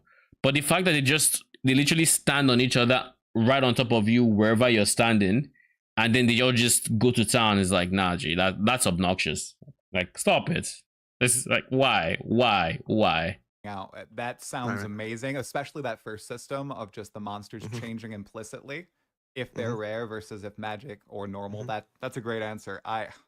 Can you answer if Soul Eater is in Path of Exile too? Yes, I please. actually don't know the answer to that. You'd have to ask Mark that one. So he's the one who's been setting up all that stuff. And Mark, so we need to know. I would have to go check with them on that one. All right, lovely, love the answer, man. Okay, now we got a bulky section on endgame that I want to dive into here. I want to start with. But here's at least an improvement for Soul Eaters when it comes to PoE 2. With PoE 2, you can actually command your minions. You can point. You can you can control them. So I'm assuming you can make them attack a specific enemy. So unlike PoE 1, where when you see a Soul Eater mob and you're just like, oh my god, they're gonna kill everything and I'm gonna have to deal with this shit. Like now you can actually potentially just target them in particular before their allies die. And of course you still kill some allies because your minions are not trying not to kill them. But maybe that could be one way to potentially help. But a hill I will die on is monsters that spawn other monsters should never be able to have Soul Eater. It should not be possible. You should not get Soul Eater if you spawn other monsters. I'm sorry to tell you this. It is not fair. And the fact that there is an entire map that has a boss that does this, where the only way to beat her is literally you have to enable portal tactics, where you leave your map and you come back, then you wait for her stacks to fall, then you attack her for like a few seconds until she gains the stacks back, then you have to dip through your portal, come back, wait for the bruh. That is not a healthy way to interact with any boss in the game. Why does she spawn zombies? Can you explain this to me? Why does she always she just implicitly has Soul Eater and she always spawns zombies? Like, bro, why? Again, another infamous Path of Exile problem that we've experienced in Path of Exile 1. And I think it's one of the reasons you designed Path of Exile 2 in its endgame. One-shots. How are one-shots in endgame looking right now? I'm not talking about bosses using huge abilities and obviously one-shotting you, but I'm just talking about random one-shots. Mapping your mediocre defenses, and you just get one shot out of the blue. Is that happening in testing, or is that avoided for the most part? Well, it's definitely happening at the moment, and that's because we just haven't finished the balance of a lot of monsters, and it's one of those things that's actually really hard to completely root out, because there are a lot of attacks that some people, depending on your playstyle, just might not get hit by. And obviously, when the balance people do their initial balance, they try to get it right, but it's one of those things that's just easy to miss. And so I have no doubt that at the start of early access, there will be cases where some monsters are just unfair, and that'll happen. I mean, like.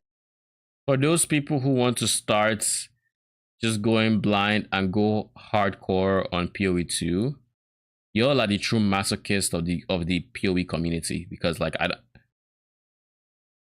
I can't even begin to imagine what that experience would be like. Like, even Zizaran is starting softcore. So like anyone who genuinely starts hardcore is a true masochist. Yeah, in any PoE, it's like, you can get used to building around the fact that things can just randomly one shot, that DD is a thing, yada yada. But like this one in particular is made that you will die at every single boss at least a few times. That is by design. So it's like, I wish you luck. Like, I wish you luck. Like when we were doing the beta test, there were these like spiders that the server is literally shitting on you on your time. Sometimes, yes, but the bright side is you actually can pause the game in PoE 2, so it's going to be less of an issue. Like if server starts shitting itself, if you hit escape, I'm hoping it just pauses.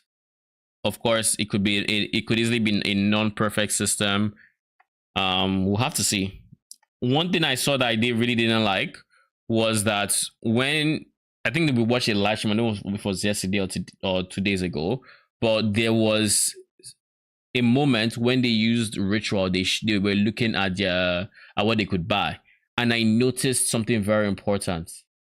While messing around with ritual, the game did not pause. And I think if you're having a pause feature, and then you have mechanics in the map that would take up your screen, I think it's just the logical thing to do to make the game pause while you're interacting with that system. But I think I understand why it wouldn't pause, which is they probably have pause currently implemented how nothing can happen. Your character can't change equipment. Literally nothing can happen. The game is paused. And if that's how they have it implemented, and that is why that doesn't pause, then I think it's worth looking at, changing the implementation. Because I still think if you were to open that menu and then you die and lose your map for it, that is not a fun experience to have. Yeah, like I don't think portals will be as much of an issue early, at least. They aren't too much of an issue in PoE 1 as far as I can tell. So I don't think GGG are guilty of, failing that front. But dead by NPC talk, yes, 100%. That happens a lot. Alva, who is not in the game obviously, but could be coming eventually. Well, she is in the game, she's just not a mechanic. Alva, think Ritual, think where else would you need to make a choice? Right now, you don't really need to make a choice with Delirium or Expedition. Breach, nah. So yeah, for now, it's just Ritual that's the biggest problem child, I think. Maybe, like even Essences and Strong Boxes and Shrines, you don't need to click and you don't need to read anything. So for the most part, it's just right now Ritual, but there could easily be more because PoE 1 has more situations like this. Which is like so nasty, and like we looked at the damage. I don't remember exactly why this occurred, but it was just like, oh, it's literally doing 10 times the damage it was supposed to be doing, right? And like someone just made a typo, and yet like we played a bunch of times, and like none of the people that were testing before we did a beta noticed the fact that was happening, right? They just managed to avoid it all the time, or they only got hit by one of the bits, or something like that, and so we just missed it.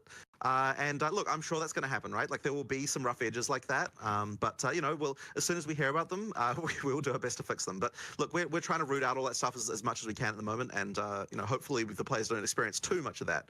But yeah, I'm sure it'll happen. But yeah, look, we don't want people to be just like randomly out of nowhere, just dying for nothing. So yeah, that's something we'll just have to make sure we're addressing as we get more balance testing in. Right. The term I hear a lot from people, especially who went to the recent event in LA, is war of attrition. That's what it feels like in Acts 1, 2, and 3. So there's nothing really instant happening. You're fighting against monsters. They're draining you down. You're draining them down. And it's a war between you two. So there's no instant one-shots really happening unless it really is your fault. That's what I heard from like Big Ducks. He said, if I died, it was my fault. I felt good about that. I love that feeling. On monsters, that is the goal that is the goal for sure, to make it feel that way. Okay. And it sounds like PoE death type of PTSD. Monster level. And a lot of people are curious. Remember T17s in the endgame presentation. Are you talking about last season's T17s or Settlers of Kagura T17s? That every map is fully random at endgame. All monster types, no matter of biome. Is there anything that determines? So there actually is a like one monster, I believe, or at least a type of there will be one pack in the map that's always there, but all the rest of them are random. And the kind of main point we were trying to make with that is that in PoE 2, we pretty much all monsters, I mean, look, there are some like monsters that are just like swarmy little things that don't really do anything, but for the most part, monsters all have some kind of ability or mechanic or interesting thing going on with it. And so in the endgame, it really is the fact that you've got the combination of all those different types that really makes the combat interesting. Yeah. And you kind of never really know what you're going to get. And so, I mean, look, PoE 1 does have that effectively the same idea going on. It's just that so few of the monsters in PoE 1 actually have like different mechanics, right? Like like 1 in every 5 might do, but it's like, in PoE 2, it's like, there are so many more things going on. They have movement skills and like random abilities and things like that. It's just, yeah, there's just a lot going on with them. So yeah, it's the combination of that really gets you. I'm curious if there will be like biome specific mobs. Like say this mob is very dangerous but only shows up in the ice biome, or this one only shows up by the river. because they clearly have nodes already that only show up in certain biomes, right? They already mentioned that there are some maps that only show up in certain biomes. So is that something we're going to see? It sounds like the one fixed mob might be just that, because the one fixed mob for the areas that have set ice biome could be exclusive to there, but it could also just be a random monster in some other zone. But I think it would help in making the maps feel dynamic, in the sense of, oh, I want to hunt them maybe for a specific specter, right? This is what I want. I would then know which biome they are occurring more, or something like that, kind of like a monster hunter type deal or something. That might be a cool mini playstyle for certain, you know, minion build types. Just saying. Give us a mini game within the mini game. Really introduces that stuff. Perfect. No, I love that. I love that there's a little bit of a theme that's there as you're hunting these different biomes and maps, and then the rest is random. But you're still, the thing is, you're still going to get like some pretty out of place stuff. Like I know, like I went into a city map the other day and there's a gorilla attacking me, and I'm like, what the hell is this guy doing here? But you know, the end game's like that. Are the bosses the same for every map? I'm sure they are. Like, you're not going to get a gorilla boss in the series. Yeah, exactly. So the bosses are picked for the map if they spawn. Later on, we're talking about making it so that there are different, even within one map, we might have a couple of different bosses that can spawn there. But we'll kind of have to see how we go about that. It does take a bit of work, and so we haven't done that yet. And it kind of depends a bit on like how many maps there are versus how many bosses and that kind of stuff. So that can be fun too. Oh, that sounds awesome. Sounds like some people would just get shocked as they walk in. That's how I expect to be when I walk into the pinnacle boss, whoever it is, for the first time. I expect to just get like Cirrus die beamed, and it's like, oh, all right, well, got to build up defenses better. I can't wait for that. On that note, too. Oh, we're all gonna die to that final boss at least the first time. Well, unless you wait until someone has beaten it, or, you know, made something about it. But like, I plan on avoiding anything, avoiding all information until I see the boss myself. And hopefully I'm able to see the boss myself within, if I have the opportunity to.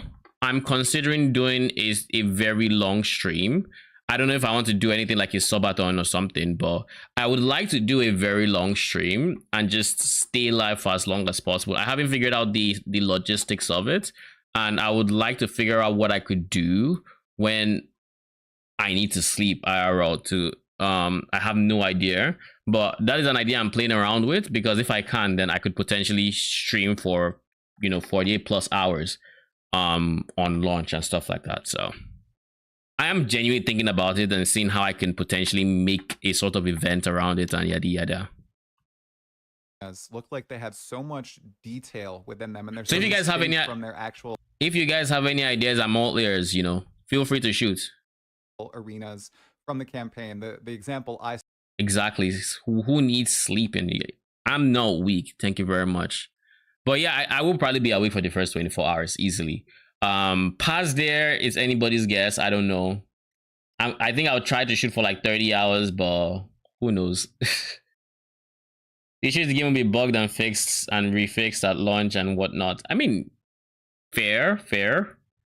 And day one, we have no idea how it's going to be. You'd have long queues. You'd have random disconnects that'll force you to go back into queues. You'd have game crashes, a whole bunch of different shit you have to deal with on day one. But the thing is, I would just, all I can do is power through it and just keep playing.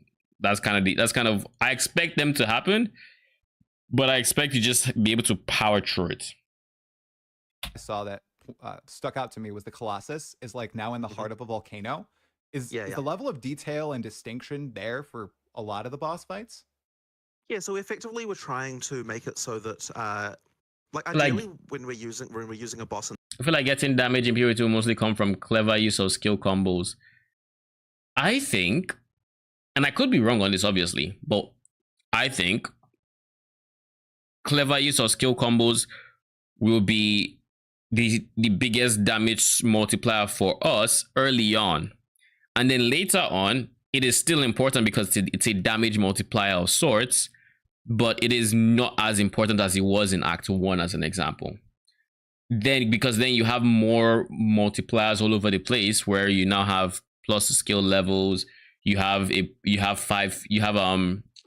6 sockets, or I guess 5 support gems, I should say. You have good weapons, good rares, whatnot. You have all these different multipliers that, yes, it is still a multiplier, and as more multipliers are introduced, the damage you would get from doing those combos will be significant, but you would still be doing damage even outside of those combos. Like, regardless, you'll be doing damage, but when you really want big damage, you'd go for your combos, basically.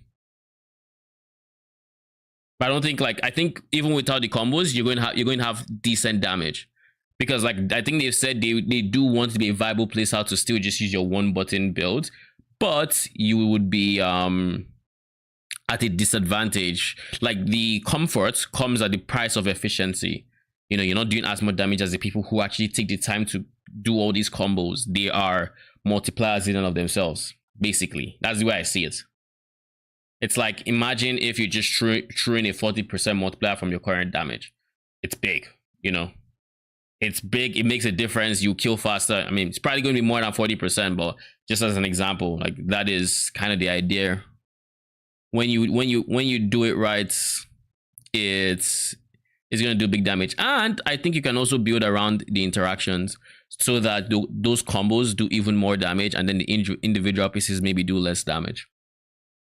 And maps, we can put it in a different context so that it feels like a different fight. Okay. That, like, yeah, I mean, look, we have to definitely reuse certain components of the arena, because often there's arena mechanics that we have to make sure are there. But even just the feel of the arena that can make it feel quite different. Like, for example, if you're talking about something like the Carrion Crone, who's just in the second area, she's in a much bigger arena when you fight her in maps, and she also, like, all of her AoE abilities have been, like, ramped up so that they, like, have target a much bigger area, and things like the way the wolf spawning, that's like a different pattern. There's more of them and stuff like that. So effectively, like, the fight. The Carrion Crone, is that the Ice Witch that summons wolves, or is it because it said second zone, so I assume it's, my head went to Act 2, but it might actually just be second zone in Act 1, where the optional witch that's, you know, is very spicy. It actually feels quite a lot more advanced when you fight at a map for that reason, just because the arena's different, and, like, the placement of all of the markers that the designers use to, like, you know, configure all that stuff. Like, that there's a lot more that's gone into that. So effectively, that can make recontextualize the fight in quite a cool way. Oh, that just sounds so exciting. How many of these are we getting on launch? Is it around 50? Yeah, so the 50 bosses, like, I mean, all the bosses that you have through campaign are in endgame in some way. Okay. So it's just a question of whereabouts, how we use them, and so on. But of course, then there's also the bosses that are in endgame that aren't in the campaign as well. So you know, there's quite a bit of that too. Yeah, the secret pinnacle that I'm going to try to get you to leak at some point during this interview. You'll have to wait. I definitely won't be leaking that one. Okay. All right. Next question, also on endgame. So previously, I think earlier this year in an interview, you mentioned that once you get to endgame, about a third of the loot will come from pack monsters, a third will come from special mechanics, and a third will come from bosses and maps. Now, with bosses only being in every 4 maps on average, maybe that's just how lucrative they are. Or has that shifted a little bit? Yeah, so that definitely has shifted due to the change to the way the mapping endgame worked. So I mean, this was always a struggle, right? Because the real thing wasn't so much the amount of loot, but the amount of time you're spending on things. And I think that having to spend 1/3 of your time, if you're not interested in doing boss fighting right now, is a little bit high, and definitely wasn't. Everybody fighting a boss for the first time, that'd be their reaction. Working. So is a little bit high, and definitely wasn't working. So I really we like to give players choice about what type of content they can fight, and we realized the bossing was also one of those type of things, right? Like, do you want to do bossing or don't you? So yeah, I think that the balance of that is a lot better now, and I honestly don't know what the percentage would be now that you sort of have control over it at this point, but effectively, yeah, like that has definitely changed around due to that. Okay. And I would hope that the loot is less, you know, like you said, you know, the initial concept was 30% from bosses, 30% from loot, 30% from the map, 30% from special mechanics, yada yada. I would hope it's now we have an average time we expect players to spend, and we're balancing the loot around that average time. So I mean, if like as a player, if you're able to go faster than that time, then you're still competing with other people who are just full sending breach or full sending expedition or full sending strong boxes or whatever else, whatever the case may be. I hope it's balanced. Like he said, like he did mention that the time it will take you to kill it is, you know, a part of the consideration, which is very good. So hopefully it's rewarding enough, and hopefully it's not broken to the point where you're trolling for doing anything else. That is also very important. I heard of a guy playing monk using bow and with corrosion support to break armor, and then using weapon swapping to use falling thunder with 6 power charges and then use exploit weakness for 50% more damage against broken armor. Ended up with 1 to 2 shots in the final act 2 boss. Oh shit, what? Let's see. Let's look at the different support gems. So bow with corrosion support. What does corrosion support do? Poison applied by support also breaks armor by 80%. Oh yeah, I remember this. I always said this was a very broken ability. But I think yeah, it still is broken because 80% of the poison damage dealt, I mean, I guess it ramps up, but like it is still a good chunk of like armor break. And then using to falling thunder. I assume this is an actual skill gem. I remember seeing this the first time. I'm thinking that's just absolutely broken. What does falling thunder look like? Infuse this staff with electrical energies, then slam the ground to deal damage in a large area in front of you. Consumes any power charge you have to fire lightning projectiles forward from the impact. Convert 6% of this to lightning damage. More damage per power charge consumed. Cone length is this. 100% more damage if a power charge was consumed. So basically, by having 6 power charges, they have, what is this, 25% more 6 times. So I don't want to say 150% more, but you know, whatever the math ends up being for 25% more 6 times, and then 100% more because the power charge was consumed. And I would assume the projectile's purest, they do this, fires 3 this per projectile per power charge.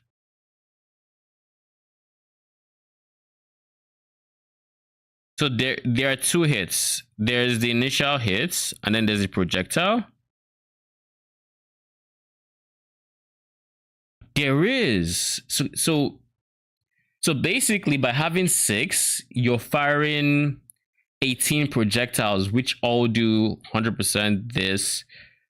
I would assume maybe this is one of the skills that doesn't overlap, but it's possible that it does. Just I don't know if that is, if it would overlap. In PoE 1, this would not shotgun rather, but it's possible they changed the things that can shotgun. In any case, even if it doesn't, it's still, you do this big damage and then this big damage. But then what would be the source of the power charges though? That is something I'm curious about. What would be the source of the power charges? Because you would then need to have 6 power charges. Is it just eating corpses with profane ritual? What is exploit weakness? That hits, causing them to do more damage against enemies' broken armor. Consume enemies' fully broken armor to deal 50% more damage. So that's another multiplier that's still affecting it. Oh shit. So corrosion breaks the armor, exploit weakness, gives them 50% more because it's broken armor. Then of course you also had broken armor, so the physical portion of the falling thunder just is meeting less resistance. Then you also have to deal with the power charges giving insane multipliers to the hits and the projectiles. I mean, it seems very plausible. Like it's very believable. Like those numbers on the multipliers are quite wild. But my question would be, what is the source of the power charges? Because somehow you would need to generate the power charges in those fights. And of course, I don't think you would have access to like Profane Ritual yet or anything like that. I guess since it's a monk, you have that killing blow that gives you power charges. So if they have ads, this is definitely possible. Act 1 boss being the count, I think. And the count does have ads. So if you wait until an ad phase, that could be a way to do it. I mean, that's spicy though. That is very cool.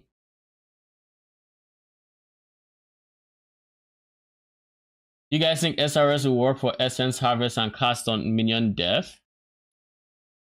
Essence Harvest? Essence Harvest. Is that the Energy Shield one? Recover this when a minion from this dies. So you're saying everything with power charge seems busted? Yes. Yes, I 100% agree. Because like personally, I plan on using this is the first kind of mind breaking combo I plan on using. But I plan on using Raise Zombies. I plan on using Raise Zombies because they have 100% more damage with hits when they are empowered. They take less damage. They have more movement speed, yada yada. They have that, right? And then to empower them, you need to use a power charge. So I plan on using the offering. I forget the name of the offering that does it. I think it's Power Offering. I plan on using this on like skeletons, a whole bunch, like having at least 10 skeletons that I can always just use this on. So just use 10 of them, create 10 empowered zombies, or however much I can get with whatever my cap on zombies are, and then just blowing through the mid game with it. I don't think this would be too. This is also boss friendly because of the offering. Unlike this skill, Profane Ritual, that requires you to have a corpse to get your power charges. The offering doesn't care about the corpses, right? It doesn't care about the corpses, so it's just free. Chris Lord, thank you for the follow, and it's a bot ban. Where were we?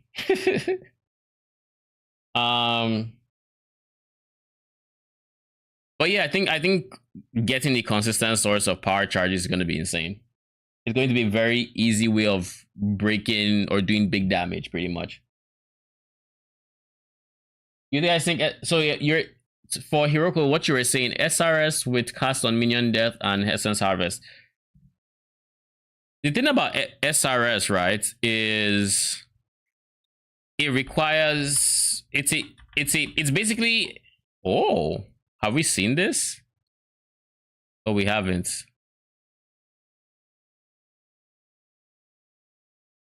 Wait, what is this? Wolf Minion. That's for the druid though, I think. The thing about Raging Spirits is it is an aura, so you have to take your spirit, but then you have to cast fire spells, and it's the fire spells that spawn the Raging Spirit. So cast on Minion Death is fine. It would just have to be a fire spell, which would then be the trigger for the Raging Spirit, like maybe Fireball or something. Then that would happen. It would create the Raging Spirits.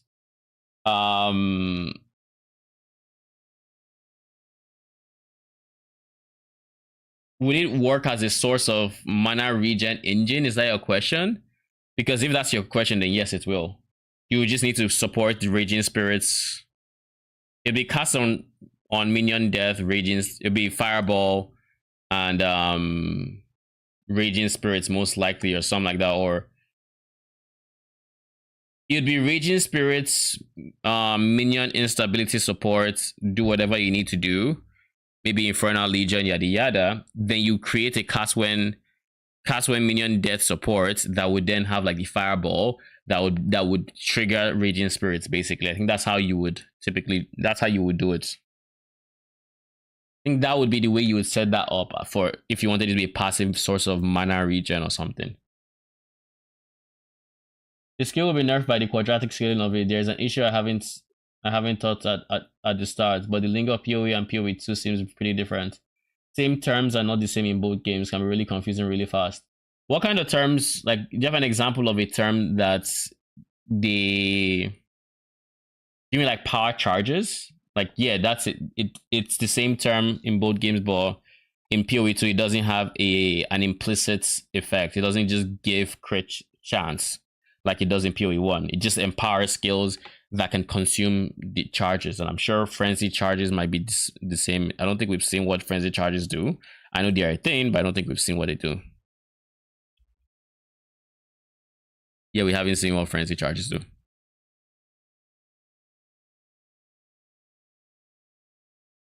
Oh, and I don't think we've seen what endurance charges do either. So we have to see. That's kind of what charges look like in PoE 2. They facilitate, they empower some other things. You know, they are used actively. They don't just passively give you stats like they do in PoE 1.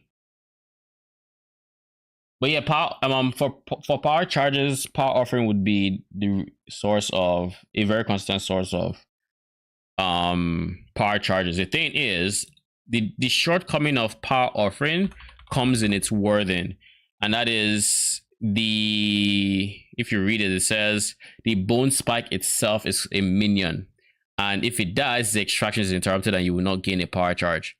We don't know how long they have to be impaled for to give you the power charge or whatever. I don't know if it's instant and then whatever it breaks you lose the power charge.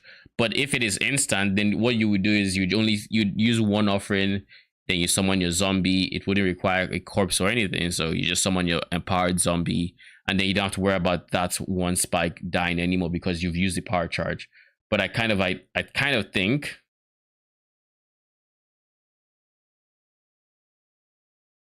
I guess it depends on how long this short duration is, but that's kind of, you just have to plan around the fact that like you stagger them to the point where you're not going to go past your cap on power charges, and then you just use that.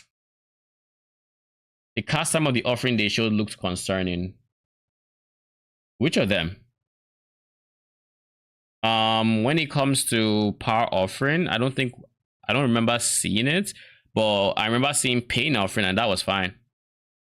Cast time wise, it didn't take any amount of time. It was just you cast it comes out. Like if I go into PoE 2 with reveal as an example, because I know they showed it back then.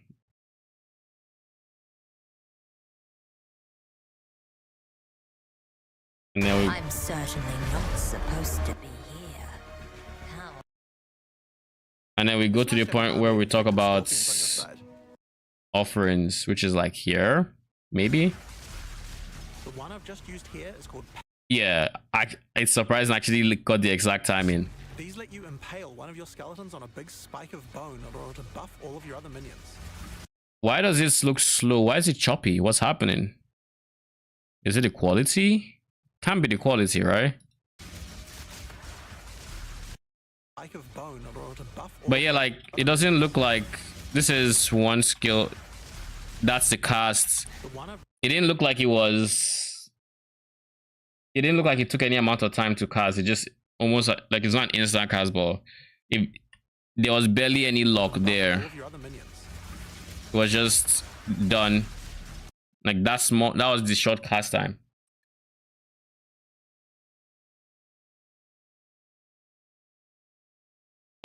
For the SRS thing, I mean like using SRS as a mana battery for fire spell builds.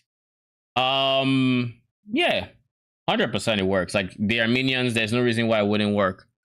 Yeah, there's no reason why it wouldn't work. And it's passive. The only thing to keep in mind is cast on minion death or trigger spells in general, as they also reserve spirits. So your fireball or whatever you're using to summon the SRS will reserve spirits. But not only that, it's not a 1 minion dies, it casts the spell. No, it is a 1 minion dies and it charges up the counter. When the counter hits 100%, then it is cast. So you would have to get your AoE and the spell being triggered to the point where it is summoning enough SRS to where the SRS will all die and trigger another one of it, and it just goes on a loop like that. It's probably something you would have to tweak, and like I said, you would need a certain amount of AoE, because the bigger the AoE, the more SRS can be summoned from one cast. I think there's a max of like 6 being summoned from one cast. So you need to scale up the AoE to that point when it's summons enough that the number of skeletons, the SRS dying, would then retrigger it. Then you have just an easy mana battery, so to say. In testing, how is pack difficulty versus boss difficulty? Are bosses just way harder? Like, I know a lot of people say like, oh, I want to chill when I'm fighting packs, and then when bosses, they can be really intense. Is it kind of that difference? Yeah, exactly. And look, the big reason for making the change of not having a boss charge based on minion defenses, probably life. I mean, in that case, you just do your best to get your minions, your SRS healthy. So maybe picking up a stray minion life node that might be on your pathing, or I mean, it depends. If you're not going Infernalists, so you don't have Infernal Flame, then you just use stuff like maybe minion life support or any support that really makes them tankier. And then, because again, your cast on minion death is going to be a separate support. It's going to have the fireball, but it's not going to have your SRS. SRS would be its own skill gem, so you can still support it any way you would a typical SRS. So you'd have your Infernal Legion, you probably have minion instability, because minion MI is a support now.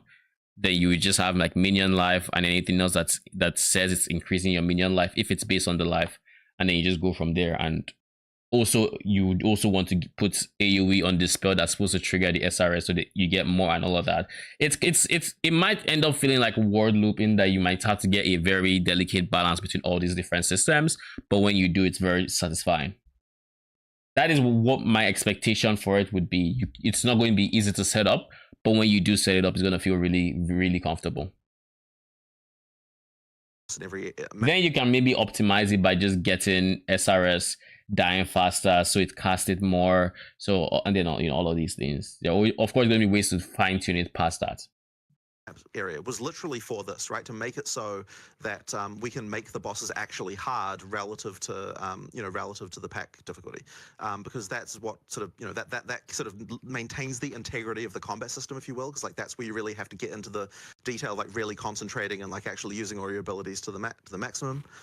Whereas pack clearing, you can chill out a little bit more. But that being said, we still want you to run into rares occasionally that are like crazy. So it's you still want that, but they're not going to be as crazy as the uniques are. Okay, awesome. Rapid fire question on endgame. Why does the Waystone or map opening UI still have 4 slots? Is that intentional? Is there something that hasn't been revealed? So we actually had 4 slots when we started PoE 1 as well, even though we had no idea what we were going to use that for. So it's just like one of those things where it's just like you put it in there. It's like, maybe we'll use this one day. Maybe we'll have Scarabs at some point. Reason that we had 4 in the back of the old days, and we're going to just do it again now. Just it's fun little thing. Look, one day I'm sure we'll find something to do for that. Okay, I love it. No, I didn't know that about Path of Exile 1, that it was always 4. That's hilarious. That's good.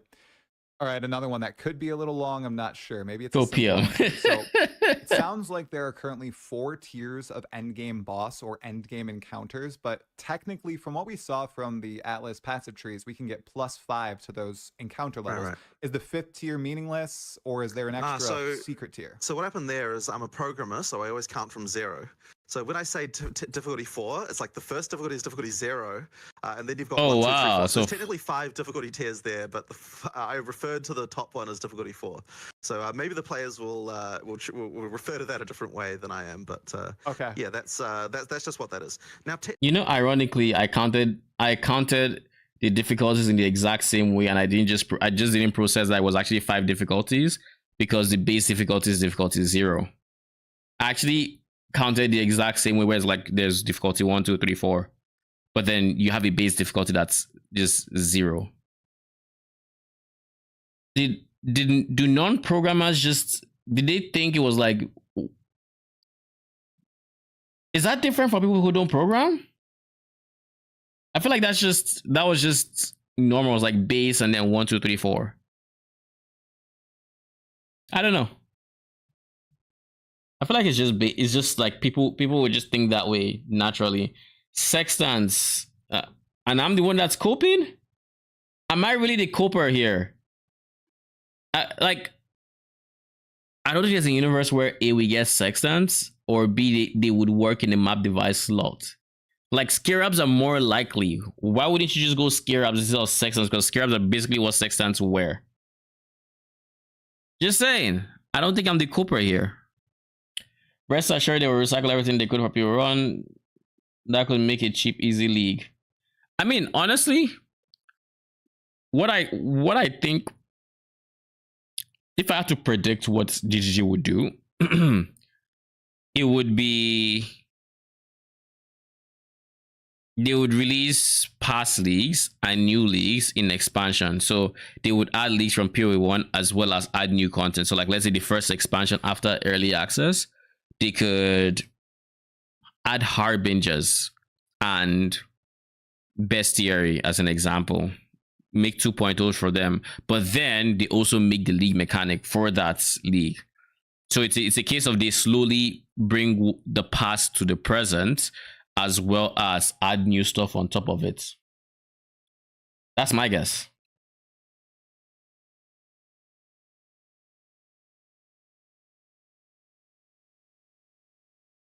Non-programmers start at 1 because people say 1 when they start counting, but some people start counting at 0. Because like in my head, when I'm looking at the boss difficulty, and I perfectly understood like difficulty 4. It's like, I don't know. I feel like games also lend to this, where games, when you're looking at levels you start with, they start with 1. However, in the way this was presented, you start off without having any nodes that would have plus to difficulty. So you just have, that doesn't mean you're not playing a difficulty, but I guess you could count it as difficulty 1. Like, I feel like it's in my mind, it's easier to just start at that is just base. Even if you're not looking at it as a 0, like a 0, you're saying this is base, and then there's 1, 2, 3, 4. But I guess it's also one of those things where it's kind of like the flooring system in like US versus like UK, where I think in UK they have ground floor, then they have first floor, second floor, third floor, something like that. And then in US it's just ground floor, second floor, third floor, because ground floor is first floor technically, and yada yada. You know, I think it might be a situation like that, where some people just naturally see it differently based on of maybe experiences and whatnot. Lua programmers count from 1. They do? Oh, that's interesting. That is interesting. I didn't know that. So thinking POB and the others, they're counting from 1. They don't use zeros as an index. Interesting. Okay. The more you know. The more you know. Ding, ding, ding. Technically, it is actually possible because of the fact that the small nodes and the big nodes are the way they are. It's actually possible in some cases to cause it to be 1 tier even above that. But if you do that, it will not result in the difficulty being higher. That's actually kind of just a quirk of the way that. That is actually something I wanted to know, because I thought about it too, where I think it was Breach specifically. With Breach specifically, it went out into 4 paths, and you could just pick them like with 4 points, 1, 2, 3, 4. Then you get 8 points, so you can get a node which would actually give you benefits to Breach, and then your fifth the 5th plus 1, and that's 6 points spent, so you could do the thing again on the next side, which would then give you +6 difficulties basically. So it sounds like even then it'll still be difficulty 4. The nodes are. So that's just effectively capped in that regard, which I guess might be kind of fun to have like an extra sort of hidden thing like that, but we decided not to in the end. So yeah, there's just there's effectively 5 difficulties, 4 difficulties above the bottom one. Yeah. I know you're saying that, but everybody needs to try that on launch, okay? There's a hidden difficulty, maybe that they don't want us to know about. I don't think so. No. The hidden cow level. Okay. This one might be pretty quick too. So how high in tier do waystones go? We saw tier 79 in the end game. Teaser, is that so I mean the way excuse me, what it's supposed to be is like T15 is like it goes from T1 to T15. I think it might have been that it was listing object level there, and there might even have been some inconsistencies between different clips depending on when they were shot. I'm not 100% sure about that, but ultimately it goes from T1 to T15. However, so no 16. There is a corruption outcome that can go +1. Oh, so that lets you that just lets you go a little bit further. I love that. With that. So T16 maps are exclusively like corruption. That's what I'm going to call the sure, inconsistencies. If you like. If you like. Okay. Awesome. Okay. Well, that was it on Endgame for now. Now I just want to go into a few general questions about the game. Some rapid fire, some a little bit longer. This first one, I'm curious. Going into early access, what's one system you are hyper confident won't need further iteration, and one system you're pretty sure is going to be broken under the weight of the players and you're going to need to have a lot of iteration on? Let me see if I can make any guesses. A system that would need a lot of adjustments. Off the top of my head, I would have to say, unironically, I feel like it's Sanctum. I feel like Sanctum on launch will be unfair, and a lot of people would hate it as a trial system because of how much honor each hit takes, because defenses are being taken into account on how much honor you lose, and people would not have figured out what defenses to like spec for that or whatever. Whereas in the test, anyone where they've given people characters, then they would have already given that character the defenses potentially needed, right? But I don't think anyone has actually played through the Ascension, to my knowledge at least. They just showed it, but I don't think anyone has actually played through it. That's an example of something that might probably need a lot of work. For things that, I mean, that would need no work, I can't answer that question. I have no idea. You know, I can theorize. Ambush. I mean, it depends on Ambush's mob selection, because they have said, no, they said that was a mistake. The waiting time, it was not supposed to be that slow, and literally after the video was shot, they basically sped it up or something like that. Like, it wasn't meant to be that slow, basically. So Ambush, there's no waiting time. I think he even said the smoke might have been the mod or something, but I checked, it wasn't the mod. But anyways, just know Ambush is not meant to be that slow. Then the essence crafting. Essence crafting, I feel like we need tweaks in the form of allowing new players to know what code mods can roll on an item, as an example. Because base, obviously, you can always roll resists. That, I think, is anybody can figure out, okay, resist can roll depending on the item, but when you're looking at weapons, it becomes very spicy. It's like, oh, can I get cold damage to attacks? Can I get increased cold damage? Can I get this? Can I get that? Can I get this? We don't know what we can get starting out. Like, if I didn't know we could get +3 to minion skills on Scepter, I just wouldn't know to aim for that on the Scepter. So it's like, how, I guess the question is, how would they present this information to us? Are they just relying on us data mining the mods? Like, what exactly is your game plan there? But I don't know if I see essence crafting needing more work. I think maybe they allow some omens work with essences, because we haven't seen any that works with essences. But at the same time, there's no guarantees that there aren't any omens that work with essences, because I'm almost sure there will be, because it wouldn't make sense if it couldn't, right? So it's one of those situations where I think the way essence crafting will work optimally, we don't have knowledge of the items yet, but they are there. It's a really hard question. Look, I think that where I'm most happy is like all the way the skill and support system works, I think is very solid. Like I'm very happy with all of that. I think it's just a massive improvement over how PoE 1 was. I would say that the stuff that's going to require a lot of variation will definitely be end-game stuff, right? Because like that's the stuff that's had the least testing from players, you know, and from betas and things like that. Look, I have no idea what kind of changes we may want to see there.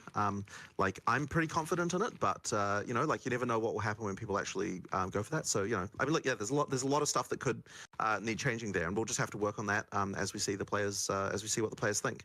But the other thing as well is that of course the end game is where you know there's the most I guess like Arcane, what do you mean by both like in both Sanctum and Ultimatum, or what? You have to get it right completely, because it's like that's kind of like your final, like the final experience you're having is like playing through that content. So it's like you can have a single boss fight that's like, you know, maybe people don't like it in campaign, that's like not a big deal. But if you're talking about just the core staple of what it is that you're doing in the end game, you have to make sure you get that exactly correct. And even the tiniest details can significantly affect the experience. So, you know, I'm sure there'll be a lot of tweaking there, and like some things maybe just like a tiny number tweak, but it ends up being like a massive difference as far as player experience goes. Yeah, I'm sure there'll be a lot of iteration there. Okay. Now, one system that I've had a little bit of discussion about in my community. You know, as much as I hate the boss from Wahakarua, I do have to say it made a memorable fight, just having that annoying moment. Like, as much as I hate it and I detest having to do it every league, that I'm not using like minions that just auto track it or whatever, I do appreciate the fact that I have fond memories from it, from that one very distinct experience. Is the flask changes? Like heck, are you pretty I even remember the map's name, the unique map's name, because of that encounter. Had a little bit of discussion about in my community is the flask changes. Are you pretty confident in those, limiting you to just having a life and mana, or do you see yourself perhaps allowing that for a wider variety of flasks in the future if you want to reintroduce them? I do think that it is important to make it so that that is as simple as possible, because it really is one of those friction points you get for new players. But I think the charm system is really where we can go wild there. And so I think if we were doing like more that boss can go to hell. Expanding on that, I think we'd do it in the charms where you know, we can. It's kind of intended to be, you know, the thing that you can you know, expand on with that stuff. I just don't want it to turn again into a situation where you feel like you have to constantly be pressing buttons like all the time in order to be able to do that stuff, because I think that really was kind of wearing on people. And it's like, if you're going to be pressing buttons, I would rather the buttons you're pressing are for using active skills rather than just using flasks. So yeah, ideally it can sort of move some of the like physical skill off just pushing flask buttons and move it on to using skills instead. Okay. All right. This is a tough one. Maybe not for you. Over the past 6 or so years, what has been the single most challenging aspect of development? I know it's broad. Juggling PoE 2 and 1. So I think really the big challenge is just underestimating like the scope of what it is we set out to do. And it's one of those things where we're constantly having to, you know, it's like we have a quality level we want to hit, and it feels like it shouldn't be as difficult as it is to hit that quality. Like it just really is a constant battle. Yeah, I mean, look, I think that Jonathan, it is difficult. I think that's why so many people are resonating with this release. It's very obvious that you have hit a high quality level here. I mean, it's spread like wildfire. I saw you talking to DM and Ghazi and surprised at how many people are interested. I am having people who I haven't talked to in like a decade reaching out to me about PoE 2 because they're searching and they like saw my face or something and they're like, holy crap, there's this new game I just heard about. Like, it's spreading everywhere because the quality is so... you waited until it was ready to showcase it, right? And it looks phenomenal. So... agreed. Yeah, I mean, as I said, like just getting there has just been such a thing. Like when we announced in 2019, we thought that we were going to be releasing PoE 2 in like 2020, in like 2021. Like it felt like it was like 2 years out.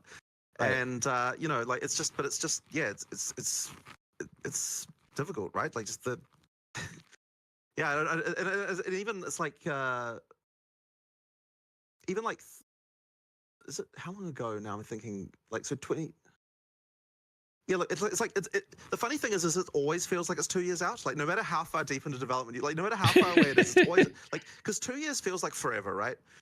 2 years is like forever in the future, and so therefore, like no matter what the scope that you think that you have is, it's always like, oh yeah, we can do it in that amount of time. Sure, absolutely. And so yeah, it's just real tough. You know, like doing that. And it feels like no matter how much experience we get. I mean, obviously, you know, Mark and I have both been in game development a long time. No matter how much experience you get, it's like it still feels like it's impossible to really know how long something will actually take by the time you've by the time you've gone things through. So yeah, it's just it's tough. It's tough for sure. I know you said it always feels like 2 years away, Jonathan, but 9 days log in, okay? We're 9 days out. Yep. Okay. Yep. How did this person follow me? Their account is a day old. Oh, it's a day old. Okay. I'm gonna catch. So I don't know how to catch these bots. Here. You guys opted in for GeForce Now for PoE 2. Do you know if that's going to be available? We have to mess around with these settings. I know you guys don't have control over that, but do you know if it will be available? I believe it's supposed to be. We've been told it is. So you know, hopefully that all works out and people can use that. Awesome. Now, how about the trade site on day one? Is that going to be functional? Yeah, so we're doing everything we can to make sure that's the case. I think that there'll be some items that maybe won't show up correctly, and hopefully, like for example, the way that skill gems are rendered is like completely changed, and so I think what they're going to do for skill gems is just like show the name of the gem and the level, rather than having to work out like all the stats and everything, how that works. And I think for something like gems, it doesn't really matter because you know, like, what about quality about the gem other than just like the name and the level that actually matters as far as trade is concerned. So quality. they're their best to get everything rendered correctly, but I think it's really important to make sure we've got trade on day one. Definitely. Oh yeah, people love trading. Now PvP, does that exist in any form? Yeah, so like you simple can duels. yeah, you can do simple duels just like duels like you could in PoE 1. We're not going to be doing anything more than that for now. Yeah, that's it's there, but like we haven't done any effort really towards it. It's just like, you know, like it just is what it is, just as a fun thing. If you want to challenge your friend and just like, you know, just do a thing, you can do that if you want. Cool.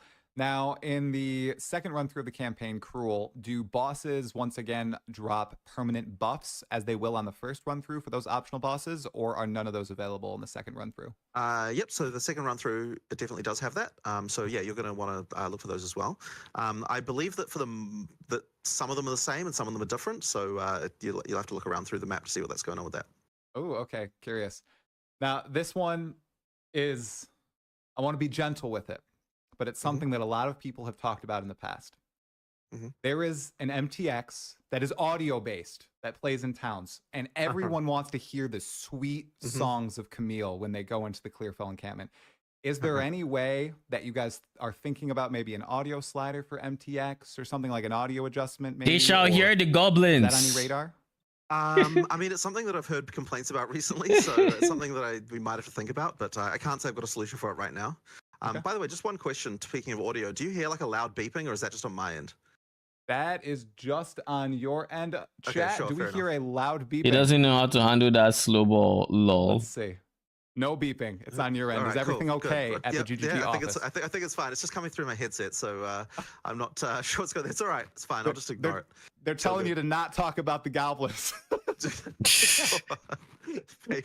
Okay. Les bots should be able to get you my Twitch follow thing now. I do understand the issue though.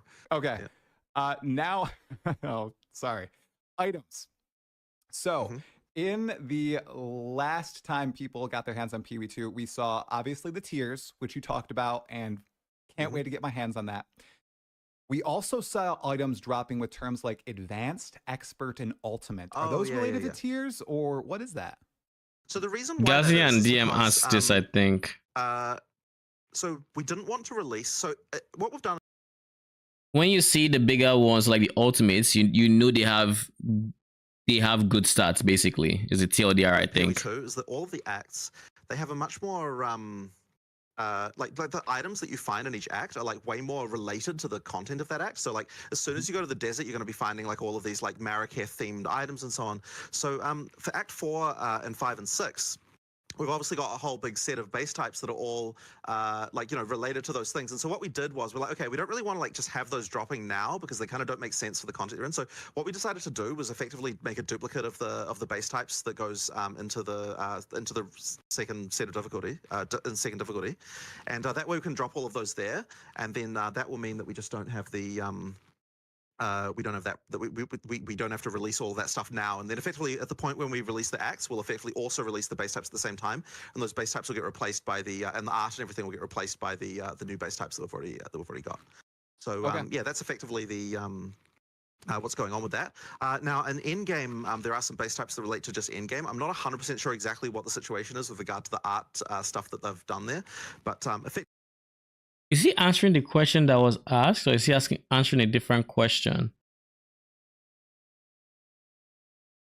Does ultimate just mean it has a good base type? By the time we're sort of completely done, it should be that we're not like having to repeat any art anywhere and all that sort of stuff. But for the time being, we've just got that going on. Oh, okay, awesome. Now, also related to items and the tiers. Obviously, tier 5 item will have amazing mods, amazing rolls, and the like once you identify it. What happens if you craft on it? So yeah, it doesn't affect anything after you've identified it. So effectively, once you've ID'd it, like you've seen what the mods are there, then effectively it is just a regular item as far as any other, just like any other item would be. And that's kind of important because it's only really in the unidentified state when you see the tier. After that point, the tier doesn't matter anymore because like the decision that resulted from that is already decided and everything's everything's done. Okay, awesome. Thanks for the question, by the way, MP. That was from Empyrean. Okay, another one. So I know that you vastly increased the number of orbs that are dropping in early game. And yeah, it feels like a disconnect. Yeah, I think he was answering a different question about how this will affect the greater economy if people decide to just hoard everything and try to post it on the trading post. I'm curious about that because I'm going to be spamming my gear, but I think a lot of people will be like, I'll just save it to trade, you know? I think it will be fine. So the nice thing about currency is that it's self-syncing, right? Like you get to actually use all that stuff. And I'm pretty sure people will be using it more because they have more. Like I think that's just how it will work. So usually speaking, you don't really get hyperinflation with currency items because the way that, you know, they actually have as I said, because they're self-syncing. Yeah.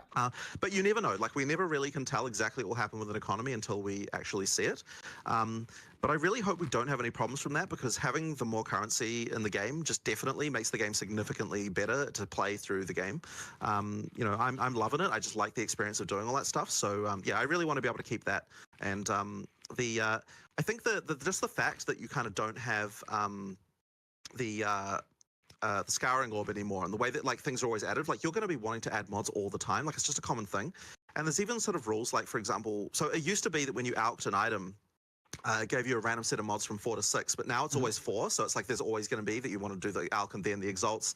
So like, you know, there's just more uses for that stuff. Like the adding stuff definitely, you know, just happens more often. Yeah, I heard somebody got 4 exalted orbs by the end of Act 1 and just felt so good being able to slam their items. So more currency doesn't make the game feel better for the player. It depends on the context. In PoE 1, it doesn't, because PoE 1 is built around the way PoE 1 and its crafting is currently. People, the vast majority of players feel a sort of barrier to crafting. So instead of spending their first few chaoses or whatever currency you used to actually craft, they would save it to trade. Whereas in PoE 2, the way it is designed for new players who want to engage with the crafting. So by giving them more currency, they don't feel as I guess, frugal with their currency for actually crafting. And because of this, I mean, we have more currency at our disposal, so people could potentially save it to trade. But at the same time, if you were to use it to craft, you might not even need to trade at all. So it's there's going to be a balance where, of course, people who you save it to sell and buy items and yada yada can do that, but there wouldn't be so much in the market that it would be like an alteration orb. You know, that's their goal is not to make exalt alteration orbs either in PoE, like PoE 1 equivalent of alteration orbs. That's not the goal either. If that makes sense. It's like, I think they will still have some value, especially since just plainly scars are not a thing, so they would always have value. You're always going to items drop mostly without full mods. You probably want to use that with some other omens or whatever else. Essences no longer reforge rare items. You know, there's so many changes to the crafting system that having more exalted orbs, and with the PoE 2 design of exalted orbs, to be specific, it's nothing but a positive to have it drop more and have people interact with it more. Because if people do, like, I've had viewers who I've crafted for and they wanted nothing to do with the crafting. Like, I would explain the steps and everything, and they got very nervous when it came to PoE 1's crafting. They just didn't want to make a mistake. And I can understand that. I was once in a similar spot where I just didn't want to even think about it. I could make a mistake, yada yada. And if you are able to curb that behavior early on in the games, in the gameplay, you will have people just engage with the crafting more. It's like right now in Torchlight, everybody's crafting. Why is everybody crafting? Because you could craft early on and it was impactful. So in my opinion, it should be fine, and it should be a net positive for the game. Now, you obviously don't want to flood them. Like, you don't want to have like 20 exalts at the end of the first zone or something. But in a decent chunk, there should be some scarcity, but there should be there should also be currency to the point where you can realistically craft your gear to the point where you can beat the bosses you're fighting. Yeah, for sure. One thing I do hope is that there's I do hope we get access to omens in campaign, just so we can I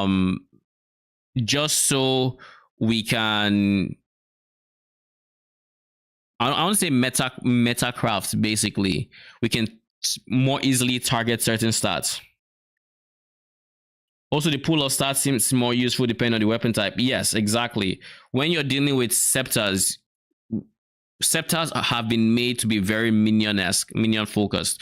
So you're not going to be dealing with plus to, at least I assume you're not going to be dealing with too many like off stats. You're not going to have maybe flat increases to attacks or whatever that you might not need. But you will have a lot of, like, I'm hoping you would have a lot of allies stats. So like allies have, I think I've heard allies have flat damage is a stat that can roll on a scepter as an example. You have allies have cast speed and attack speed are no longer hybrid as well, which I find an interesting choice. But there's that, and I'm sure there's also the hybrid that probably gives less speed than the individual nodes. There's level of minion skills.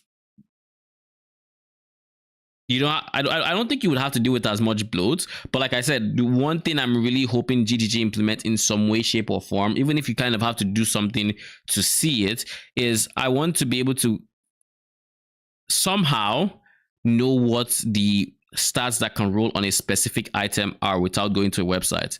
I want to either like Gazi suggested, a crafting bench or something where I can actually just, or like a tooltip I can expand or something that says like that I click on an item, or I put the item somewhere or whatever, and it shows me all the mods and tiers, or I could press Alt and see the tiers that can roll on this item. So I can tell just by looking at it, like, oh, I can't get tier 1 life on this. It's not a high enough eye level, but I can get this, I can get that. These are the things I could potentially look for on true essences, or I could potentially look for exalted orbs.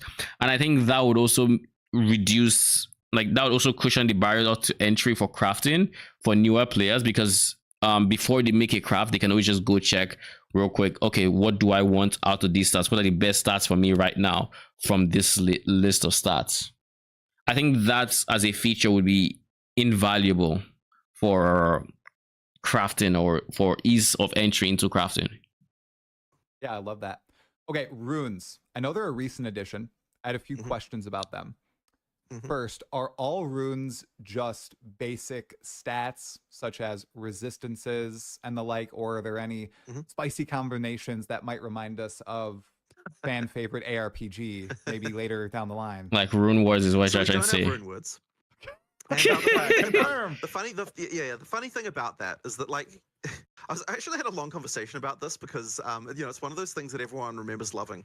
But the funny thing about that is that, like, what they actually remember loving was not so much the mechanic of rune words, but just the fact that all the rune words were super OP. The rune words were just crazy powerful. And so, like, when people are like, oh, I love rune words, it's like they think it's the mechanic they liked, but no, like, it's just the items were just absolutely outrageous. Yeah, it's sort of funny how it was like that. Okay. But what I will say is that, like, so runes are intended to be the kind of. I love that he was trying to quote it, and then Jonathan was like, "Now we don't have rune words." Like he just said it flat. Like, no, it's like I know what you're talking about. It's not rune words. It simple ones that don't have a lot of like a lot of complexity going on. So it's the soul cores that you can put in the same sockets. Those are the ones that are intended to kind of have where there's more complexity, there's different stats, there's different things going on with them. Okay. And with those, with soul cores, I have a very big question. Now, the definition of martial weapons to PoE 2 says martial weapons are weapons you use to attack. So think something like a spear, a mace, or maybe not spear. I don't think spear is in the game yet or anything, but mace, crossbow, those are martial weapons. But wands are not supposed to be martial weapons. So for the purposes of the soul cores that specify martial weapons and armor, would they count as martial weapons, or would they just do nothing in the sort of like a wand? That is a question that I really want answered, basically. They're unremovable, correct? You can't take them out of here once you socket them in. And that's just kind of our general philosophy of the fact that we want most crafting to be additive. Now, we still do have some crafting things that remove mods, but I guess the difference with the sockets is that every single mod that went in there, it's like there's no randomness to those decisions, right? Like every single thing you put in, it's like you completely controlled that outcome. So therefore, we don't feel like we have to provide a way to remove that, because it's like that's entirely in your control. Whereas when you're talking about the random chance addings, like then it's like there can be ways that are also based on random chance to be able to remove that again. And then we've also got things like the omens that allow you to have more control over that. So like that sort of stuff makes sense. But for the socketables, it's like, well, yeah, it's like you chose to put that in. It's like, I think the additive philosophy works fine for that. Okay, awesome. What do I think about that?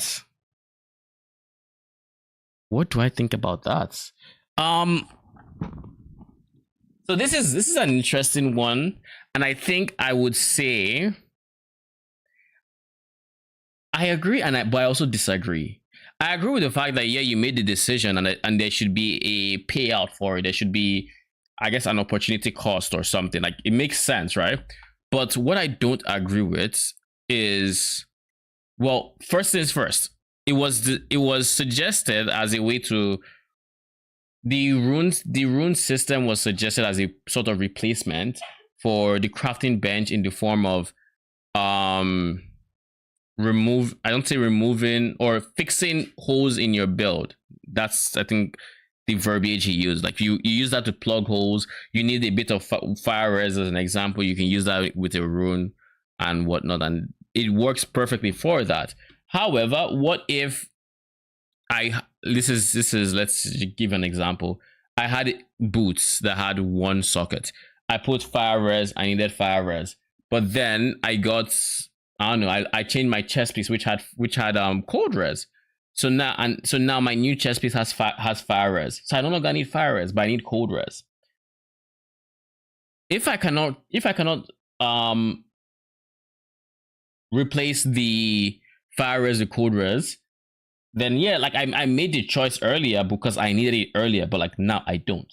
So what's there? Like I agree that there should be an opportunity cost, but my suggestion and what I would think would be fair is if it was like tattoos in PoE 1.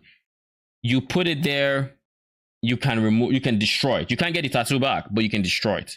So in the same vein, I think we should be able to replace the runes.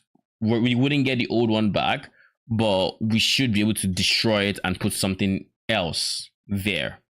I think that would, I mean, in that case, the cost would be the price of said rune, and of course it could be cheap, but so were benchcrafts of resistances that we would play around with and attributes and move things around and all of that. So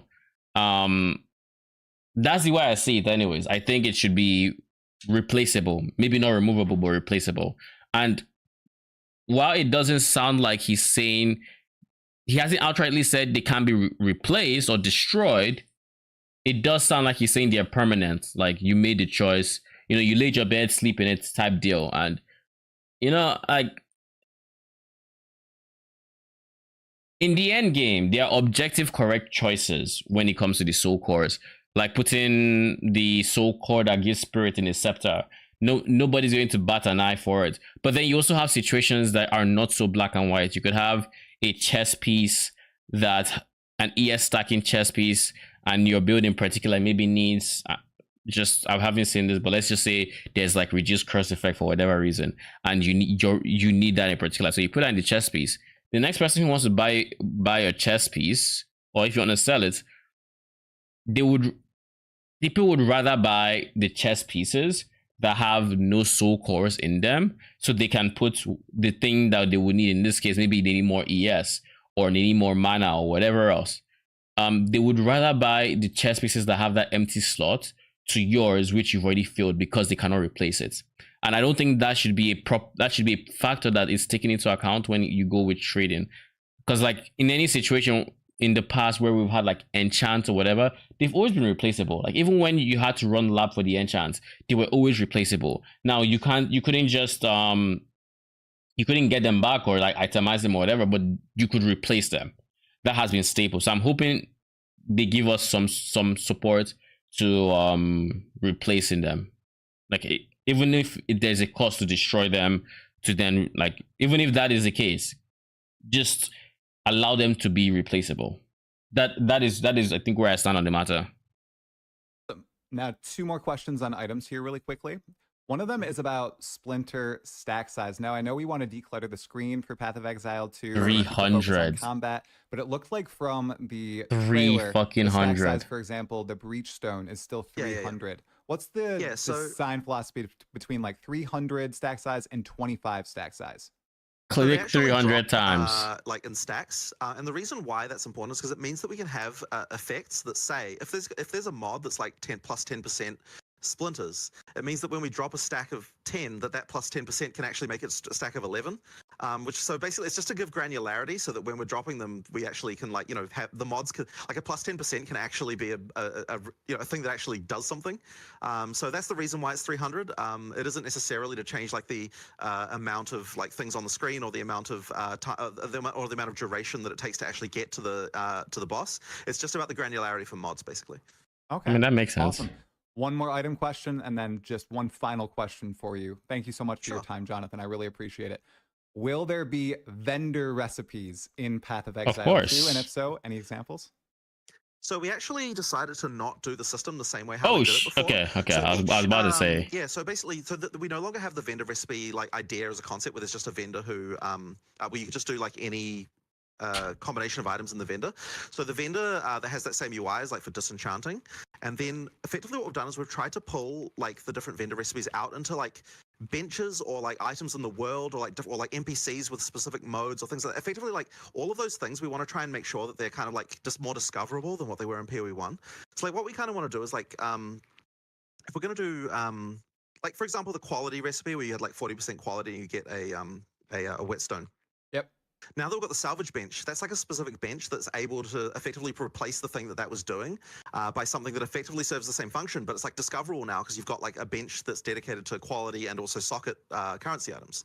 And if we're going to do for example, a 3-to-1 recipe, there is an item, a thing you get later, which has like three slots and then a bottom slot, and then you click the button that like, combines them. And it's like got its own thing. So effectively it means that like, it's like more obvious, like when there's stuff like that. And what about for each time where we want to have something that's like a what about crafting recipes that go belts, currency, item, and then or flask, and then it puts a mod on said weapon or armor? Oh, well, I'm just thinking weapon here, or movement speed or whatever. Like, do they? He hasn't mentioned them, but I'm hoping they're still there. Sort of find a place to put it, like make it more thematic, like have a little UI for it. There's even things like well, maybe I won't spoil the other ones, but effectively, whenever, but effectively, whenever we're doing, when we need a function like that, I think it's cooler to have a specific user interface, a specific place, a specific NPC, a specific object, like something like that you find that allows. So no more event. And so it kind of gives you a hint that such a thing even exists in the first place. And then now that you've seen that, you're like, okay, what actually goes in here? Like, what is this for? Like, then like maybe you can have like little lore hints, things like that. It just makes the whole thing a little bit more discoverable and I think a little bit more interesting. So yeah, that's effectively how I've replaced that system. Yeah, when you said that, now I'm thinking that there could be nodes on the Atlas that house systems like this, little secrets where you could go and find these little crafting benches, which just sounds like so much. This sounds cool, but the counter argument to this is now you have to go to all these different places to achieve all these. I don't say similar features, but similar features.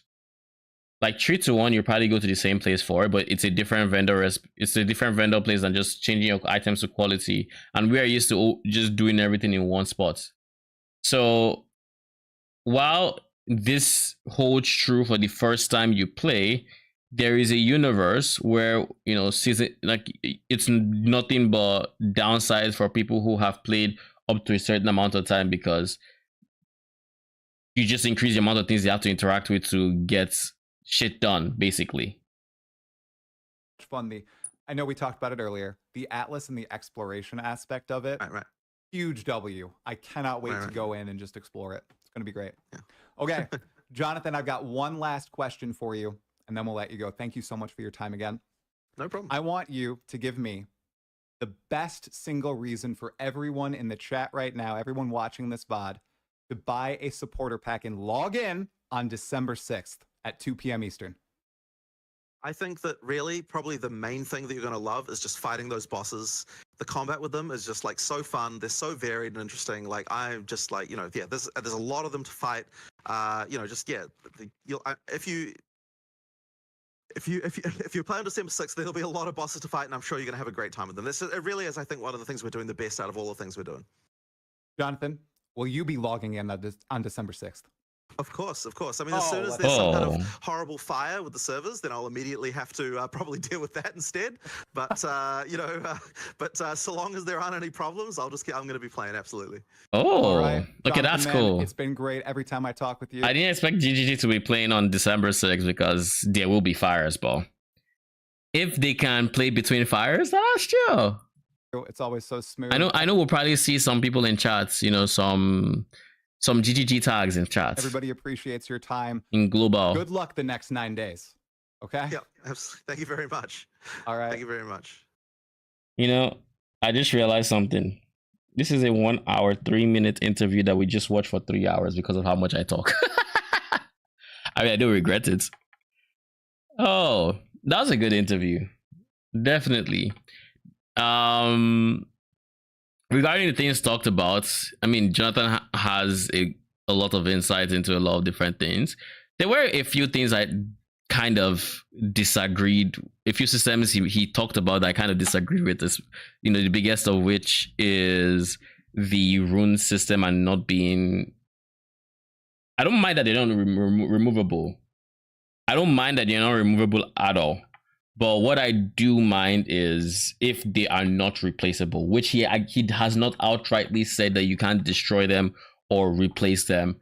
But if that is the case, then that I kind of disagree with, because then it kind of acts as a pseudo corruption where you basically put a rune in here, therefore you cannot change this, and when you have not vowed it, and I don't like that idea personally. Maybe if you corrupt it, then the runes are stuck. You can't do anything there. But before then, even if it's stats you chose, you should be able to destroy them, basically, in my opinion, at least. So if that is not the case and it's actually set in stone, then we'll have to see how that turns, how that looks like for the PoE, the trade, for trade, basically, is what I'm trying to say. We'll have to see how it turns out for trade. Surely subtract him soon. I think we still have subtract him zone open, like it's here. Don't worry, we get to it. It's like, it's what, 27 minutes. The reason I haven't watched it yet is it's Sorcerer and Merc, and I have nothing against Sorg and Merc, and I do want to hear what his thoughts are, as at least what him recapping his thoughts when he was playing through it. But it's like it's Sorg and Merc. So we'll probably watch this tomorrow, don't get me wrong. Probably. Haven't decided, but probably. If I know Jonathan has another interview with Zizaran. I don't know when his interview with Zizaran is, but that might end up also being something we watch tomorrow. We're prioritizing Jonathan's interviews and then gameplay afterwards. Basically, that's the current trend. Basically, I think I'm trying to avoid things that would spoil things I don't want to know. So like I kind of want to know, about systems. I want to know about maybe some support gems. I want to know more about minions and how they function, stuff like that, right? But I don't really want to know too much about the tree itself.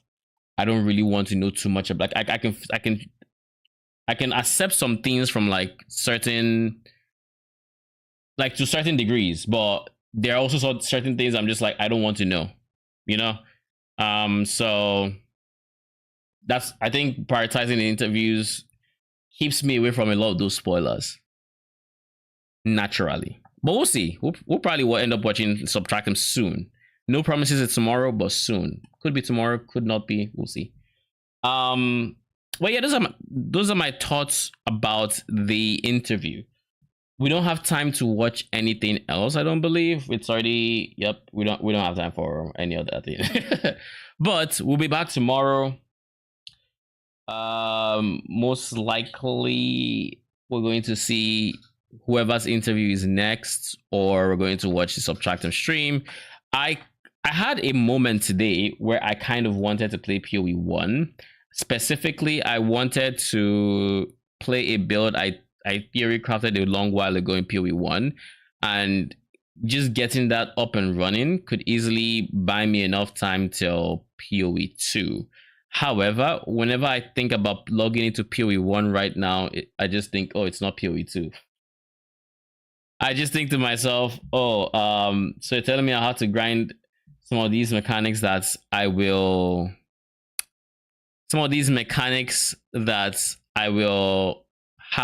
be playing in PoE 2 and risk like expedition if it's exactly the same. So you play it in PoE 1 right now, you are setting yourself up to get tired of PoE 2 sooner than you absolutely have to. So we'll see what I decide, if I actually decide to full send that build. We do have less than how many days of stream before then? It's on Friday, correct?